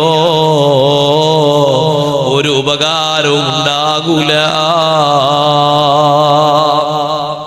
അതുകൊണ്ടാണ് ഹദീസിൽ പഠിപ്പിക്കപ്പെട്ടത് ലിയഅമലിൽ ബാറു ലിവാലിദൈഹി മാ ശാഅ മിനൽ ഖതായ ഫലാ യദ്ഖുലുൻ നാർ. മാതാപിതാക്കൾക്ക് ഗുണം ചെയ്യുന്ന ഏതൊരാളുണ്ടോ തെറ്റുകുറ്റങ്ങളൊക്കെ അല്ലാഹു തആല മാപ്പാക്കി കൊടുക്കും. ആ ഒരു ഗുണവും സേവനവും കൊണ്ട് നരകത്തിൽ പ്രവേശിക്കേണ്ടി വരൂല എന്ന് പറഞ്ഞാൽ അതിന്റെ അർത്ഥം നിസ്കരിക്കാത്ത ആൾ രക്ഷപ്പെടുന്നല്ല. തെറ്റുകുറ്റങ്ങൾ സ്വാഭാവികമായിട്ടൊക്കെ സംഭവിക്കാലോ, അത് അല്ലാഹു പുറത്തു കൊടുക്കും. അതേ സമയത്ത് മാതാപിതാക്കളെ വെറുപ്പിക്കുന്ന ആള് എത്ര ത്വാഅത്തുകൾ ചെയ്താലും ഫലൻ യദ്ഖുലൽ ജന്ന, സ്വർഗ്ഗത്തിലേക്ക് പ്രവേശിക്കൂല. വലാ തൻഫഉഹു ത്വാഅ, മൂസാ നബി അലൈഹിസ്സലാം പറഞ്ഞു, മോനെ നീ നല്ലൊരു യുവത്വമുള്ള ആളാണല്ലോ, നിന്റെ കൂടെ ഇന്ന് രാത്രി ഞാൻ അതിഥിയായിട്ട് നിന്റെ കൂടെ താമസിക്കട്ടെ. ആ ചെറുപ്പക്കാരൻ പറഞ്ഞു, മൂസാ നബിയേ, എന്റെ മൂസാ നബി അലൈഹിസ്സലാമിനെ അറിയാതെ എന്റെ വീട്ടിലേക്ക് വിരുന്ന് വരുന്ന മനുഷ്യ, യാ ഹാദാ ഇൻ റളീത ബിമാ ഇൻദി റളീതു, എന്റെ വീട്ടിലുള്ള സൗകര്യങ്ങൾ തൃപ്തിപ്പെടുമോ? എന്നാൽ എനിക്ക് തൃപ്തിയാണ്, എന്റെ വീട്ടിൽ വരാം, നിങ്ങൾക്ക് താമസിക്കാം. മൂസാ നബി അലൈഹിസ്സലാം ആളെ പരിചയപ്പെടുത്താതെ പറഞ്ഞു, ഖദ് റളീതു ബിമാ ഇൻദക്, എന്താണോ നിന്റെ വീട്ടിലെ സൗകര്യം എനിക്കത് മതി, ഏറെയൊന്നും എനിക്ക് വേണ്ട, ഞാനതിൽ തൃപ്തിപ്പെടും. ആ ചെറുപ്പക്കാരൻ അദ്ദേഹത്തിന്റെ കടയിലേക്ക് നീങ്ങി. കടയിലേക്ക് മൂസാ നബി അലൈഹിസ്സലാമും പോയി. നോക്കുമ്പോ ആ ചെറുപ്പക്കാരൻ നല്ലൊരു ഇറച്ചി വെട്ടുകാരനാണ്. ഇറച്ചി വെട്ടിയിട്ട് വിൽപ്പന നടത്തുന്ന ആളാണ്. അവിടെ ഒരു ഭാഗത്ത് അതിഥിയെ ഇരുത്തി. അതിഥി മൂസാ നബിയാണെന്ന് ചെറുപ്പക്കാരൻ അറിയില്ലല്ലോ. ഒരു ഭാഗത്ത് ഇരിക്കാൻ പറഞ്ഞു. വിൽപ്പനയെല്ലാം കഴിഞ്ഞ് അതാ ഈ ചെറുപ്പക്കാരന്റെ പണി നോക്കുമ്പോ മൂസാ നബി അലൈഹിസ്സലാം കാണുന്നുണ്ട്. ഏതൊരു ഇറച്ചിയിൽ നിന്നും നല്ല സ്മൂത്തായ ഭാഗങ്ങൾ മുറിച്ച് ഒരു ഭാഗത്തേക്ക് മാറ്റിവെക്കുന്നു. പെട്ടെന്ന് വേവിക്കാനും പെട്ടെന്ന് കടിക്കാനും ദഹിക്കാനും പറ്റുന്ന മാംസ കഷ്ണങ്ങളില്ലേ, അത് മുറിച്ചൊരു ഭാഗത്തേക്ക് മാറ്റിവെക്കുന്നു. പോകാനാകുമ്പോ ഇനി നമുക്ക് പോകാമെന്ന് പറഞ്ഞു. മൂസാ നബി അലൈഹിസ്സലാം ആ ചെറുപ്പക്കാരന്റെ കൂടെ വീട്ടിലേക്ക് പോയി. ചെറുപ്പക്കാരൻ വീട്ടിലെത്തിയപ്പോൾ കൊണ്ടുവന്ന സ്മൂത്തായ ഇറച്ചി കഷ്ണങ്ങൾ, വളരെ സോഫ്റ്റായ ഇറച്ചിയുടെ ഭാഗങ്ങൾ, അത് കുറച്ച് ഉപ്പ് തേച്ചുകൊണ്ട് വേവിക്കുന്നത് കണ്ടു. അങ്ങനെ വേവിച്ചൊരു പാത്രത്തിലാക്കിയിട്ട് ആ പാത്രത്തിൽ ഈ ഇറച്ചിയും പിടിച്ച് കഴിക്കാനുള്ള ഭക്ഷണവും പിടിച്ച ആ ചെറുപ്പക്കാരൻ വരുന്നു. മൂസാ നബി അലൈഹിസ്സലാം നോക്കുന്നു, എന്താണ് ഈ ചെറുപ്പക്കാരന് പണി? പിന്നെ തൊട്ടടുത്തൊരു റൂമിലേക്ക് പോകുന്നു. ആ റൂമിൽ 2 കൊട്ടയുണ്ട്. 2 കൊട്ടയും മുകളിലേക്ക് ഇങ്ങനെ കെട്ടിവെച്ചിരിക്കുകയാണ്. ഒരു കൊട്ട തായോട്ടിറക്കി, വളരെ പതുക്കെ സാവകാശമാണ് ഇറക്കുന്നത്. മൂസാ നബി അലൈഹിസ്സലാം ഒന്ന് ഏന്തി നോക്കിയപ്പോ ഒരു വയസ്സായ വൃദ്ധനായ അങ്ങേയറ്റത്തെ പ്രായമുള്ള ഒരു ഉപ്പയാണ് ആ കൊട്ടയുടെ ഉള്ളിലുള്ളത്. 2 കണ്ണിന്റെ ഭാഗത്തേക്ക് പുരികം ഇങ്ങനെ തൂങ്ങിക്കിടക്കുന്നുണ്ട്. അത്രയും വാർദ്ധക്യമുണ്ട്. കൊട്ടയിൽ നിന്ന് പുറത്തെടുത്തു. എന്നിട്ട് മുഖം കഴുകി, വസ്ത്രങ്ങളൊക്കെ കഴുകി, നല്ലവണ്ണം ശരീരത്തിൽ വെള്ളമൊഴിച്ച് വൃത്തിയാക്കി, പുതിയ വസ്ത്രങ്ങളൊക്കെ ധരിപ്പിച്ചു. ഈ ചെറുപ്പക്കാരൻ പത്തിരിയെടുത്ത് അതിങ്ങനെ പതുക്കെ പതുക്കെ നനച്ച് കുഴച്ച് അങ്ങനെ വായിലേക്ക് വെച്ചു കൊടുക്കുന്നു. ഇറച്ചി കഷ്ണങ്ങൾ ഇങ്ങനെ കൈകൊണ്ട് പൊടിയാക്കി വായിലേക്ക് വെച്ചു കൊടുക്കുന്നു. മതിയെന്ന് പറഞ്ഞപ്പോ വെള്ളം കൊടുക്കുന്നു. കുറച്ച് കഴിഞ്ഞിട്ട് വെള്ളവും മതി എന്ന് പറഞ്ഞു. അപ്പ ആ കൊട്ടയിൽ നിന്നൊരു സംസാരം, യാ വലദീ, എന്റെ മോനെ, ലാ ഖയ്യബല്ലാഹു സഅയക മഈ, ഞാൻ ഇത്രയും പ്രായാധിക്യത്തിലായിട്ടും എനിക്ക് വേണ്ടി നീ ചെയ്യുന്ന സേവനം അല്ലാഹു വെറുതെയാക്കൂല. വജഅലക റഫീഖൻ ലിമൂസ ബിൻ ഇമ്രാന ഫിൽ ജന്ന. ഭക്ഷണമൊക്കെ കിട്ടിയ ഉപ്പ പറയുന്നത്, പ്രായം അങ്ങേയറ്റമുള്ള ഉപ്പ പറയുന്നത്, മൂസാ നബിയുടെ കൂടെ അല്ലാഹ് നിനക്ക് സ്വർഗത്തിൽ കൂട്ടുകാരനാക്കി തരട്ടെ. ഇതിപ്പുറത്തുനിന്ന് മൂസാ നബി അലൈഹിസ്സലാം അങ്ങനെ സാഗൂതം ശ്രവിക്കുന്നുണ്ട്, കേൾക്കുന്നുണ്ട്. അത് ഉപ്പയാണെന്ന് മനസ്സിലാക്കി. കാരണം ശരീരം മുഖം കണ്ടപ്പോ മനസ്സിലായി. താടിയൊക്കെ ഉണ്ട്, താടി രോമങ്ങളൊക്കെ നരബാധിച്ചിട്ടുണ്ട്, പുരികത്തിന്റെ ഭാഗം ഇങ്ങനെ തൂങ്ങിയിട്ടുണ്ട്. പതുക്കെ നോക്കുന്നുള്ളൂ, ഒരു ചെറിയ വര മാത്രമേ കാണുന്നുള്ളൂ. അത്രയും പ്രായമുണ്ട്. ഈ ഭാഗമൊക്കെ ഇങ്ങോട്ട് തൂങ്ങണമെങ്കിൽ, കണ്ണിന് മറയായി തൂങ്ങണമെങ്കിൽ നല്ല പ്രായം വേണം. പതുക്കെ ആ കൊട്ട അങ്ങനെ അവിടെ വെച്ചു. മറ്റൊരു കൊട്ടയും കൂടി എടുക്കുന്നുണ്ട്. ആ കൊട്ടയിലേക്ക് മൂസാ നബി അലൈഹിസ്സലാം നോക്കുകയാണ്. അപ്പോ നേരത്തെയുള്ള ആ ഉപ്പയെ ചെയ്തതുപോലെ ഈ കൊട്ടയിലുള്ള ആ വളഞ്ഞു കിടക്കുന്ന പ്രായമുള്ള ശരീരത്തെ കൊണ്ടുപോയി മുഖം കഴുകി വസ്ത്രങ്ങളൊക്കെ ചേഞ്ച് വരുത്തി ശരീരത്തിന്റെ ഭാഗത്തൊക്കെ വെള്ളം നനച്ച് തുടച്ച് വൃത്തിയാക്കി പുതിയ വസ്ത്രം കൊടുത്ത് നേരെ മടിയിൽ കൊണ്ടുവന്ന് ഇരുത്തി നോക്കുന്ന സമയത്ത് പ്രായം ചെന്നൊരു വൃദ്ധയാണ്. മൂസാ നബിക്ക് മനസ്സിലായത് ഉമ്മയായിരിക്കും. അങ്ങനെ നേരത്തെ കൊടുത്തതുപോലെ ഭക്ഷണങ്ങളോ കൊടുത്തു. ഭക്ഷണം കഴിച്ചു കഴിഞ്ഞപ്പോ ഉമ്മയും പറഞ്ഞു, അൽഹംദുലില്ലാഹ് യാ വലദീ ലാ ഖയ്യബല്ലാഹു സഅയക മഈ, എന്റെ കൂടെയുള്ള നിന്റെ സേവനം അല്ലാഹു തആല വെറുതെയാക്കൂല. വജഅലക റഫീഖ മൂസ ഇബ്നു ഇമ്രാൻ ഫിൽ ജന്ന. ഉപ്പ പറഞ്ഞ അതേ ദുആ ഉമ്മയും പറയുന്നു. സ്വർഗ്ഗത്തിൽ മൂസാ നബിന്റെ കൂടെ നിന്നൊരു കൂട്ടുകാരനാക്കി അല്ലാഹു മാറ്റി തരട്ടെ. ആ കൊട്ടയും ആ സ്ഥാനത്ത് വെച്ചു. ഇത് രണ്ടും കേട്ടപ്പോ മൂസാ നബി അലൈഹിസ്സലാം ഉപ്പയോടും ഉമ്മയോടും ഒരു ചെറുപ്പക്കാരൻ, നല്ല തുടിപ്പുള്ള ശരീരമുള്ള ചെറുപ്പക്കാരൻ, ഒരു വിഷമവും കാണിക്കാതെ, അവരൊന്നും മരിച്ചു കിട്ടാൻ പോലും ദ്വേർക്കാതെ, സ്വന്തം മക്കളെ നോക്കും പോലെ, പേരക്കുട്ടികളെ നോക്കും പോലെ, വാത്സല്യത്തോടെ സ്നേഹത്തോടെ സന്തോഷത്തോടെ പരിചരിക്കുന്ന രംഗം കണ്ട് മൂസാ നബി അലൈഹിസ്സലാം വീട്ടിൽ നിന്ന് പടിയിറങ്ങി പോകുമ്പോ മൂസാ നബി അലൈഹിസ്സലാം കണ്ണ് തുടക്കുന്നുണ്ട്. എന്തൊരു സന്തോഷമാണ്! സ്വർഗത്തിലുള്ള എന്റെ കൂട്ടുകാരന് സ്വർഗം കിട്ടാനുള്ള കാരണങ്ങളൊക്കെ അറിഞ്ഞു. സന്തോഷം കൊണ്ട് കരഞ്ഞിട്ട് മൂസാ നബി അങ്ങ് ഇറങ്ങിപ്പോകുമ്പോ പിന്നാലെ ചെറുപ്പക്കാരൻ ഓടി വന്നിട്ട് പറയുന്നു, നിങ്ങൾ എന്നോട് പറയാതെ പെട്ടെന്ന് പോന്നു കളഞ്ഞല്ലോ, നിങ്ങൾ എന്റെ വീട്ടിലേക്ക് വരൂ, നിങ്ങൾക്കുള്ള ഭക്ഷണം ഞാൻ റെഡിയാക്കിയിട്ടുണ്ട്. അപ്പോഴാണ് പറയുന്നത്, യാ അഖീ, സഹോദരാ, മാന മുഹ്താജുൻ ഇലാ തആമിക, നിങ്ങളെ ഭക്ഷണം കഴിക്കാൻ വേണ്ടി വന്ന ആളല്ല ഞാൻ. വലാകിൻ സഅൽതുല്ലാഹ അയ്യുരിയനി റഫീഖി ഫിൽ ജന്ന, ഞാൻ അല്ലാഹുവോട് ചോദിച്ചിരുന്നു, മരിക്കുന്നതിന്റെ മുമ്പ് സ്വർഗത്തിലുള്ള എന്റെ കൂട്ടുകാരനെ എനിക്കൊന്ന് കാണിച്ചു തരണം. അല്ലാഹു തആല എനിക്ക് വഹി അറിയിച്ചത് പ്രകാരം ഞാൻ ഈ നഗരത്തിൽ വന്നു. നിങ്ങളാണ് എന്റെ സ്വർഗത്തിലെ കൂട്ടുകാരനെന്ന് എനിക്ക് മനസ്സിലായി. ചെറുപ്പക്കാരൻ ചോദിച്ചു, നിങ്ങൾ ആരാണ്? നിങ്ങൾ എനിക്ക് മനസ്സിലായില്ലല്ലോ. അന മൂസ ഇബ്നു ഇമ്രാൻ, ഞാൻ മൂസാ നബി അലൈഹിസ്സലാമാണ്. ആ വിവരം കേട്ട ഉടനെ ചെറുപ്പക്കാരൻ ബോധം കെട്ട് വീണുപോയി.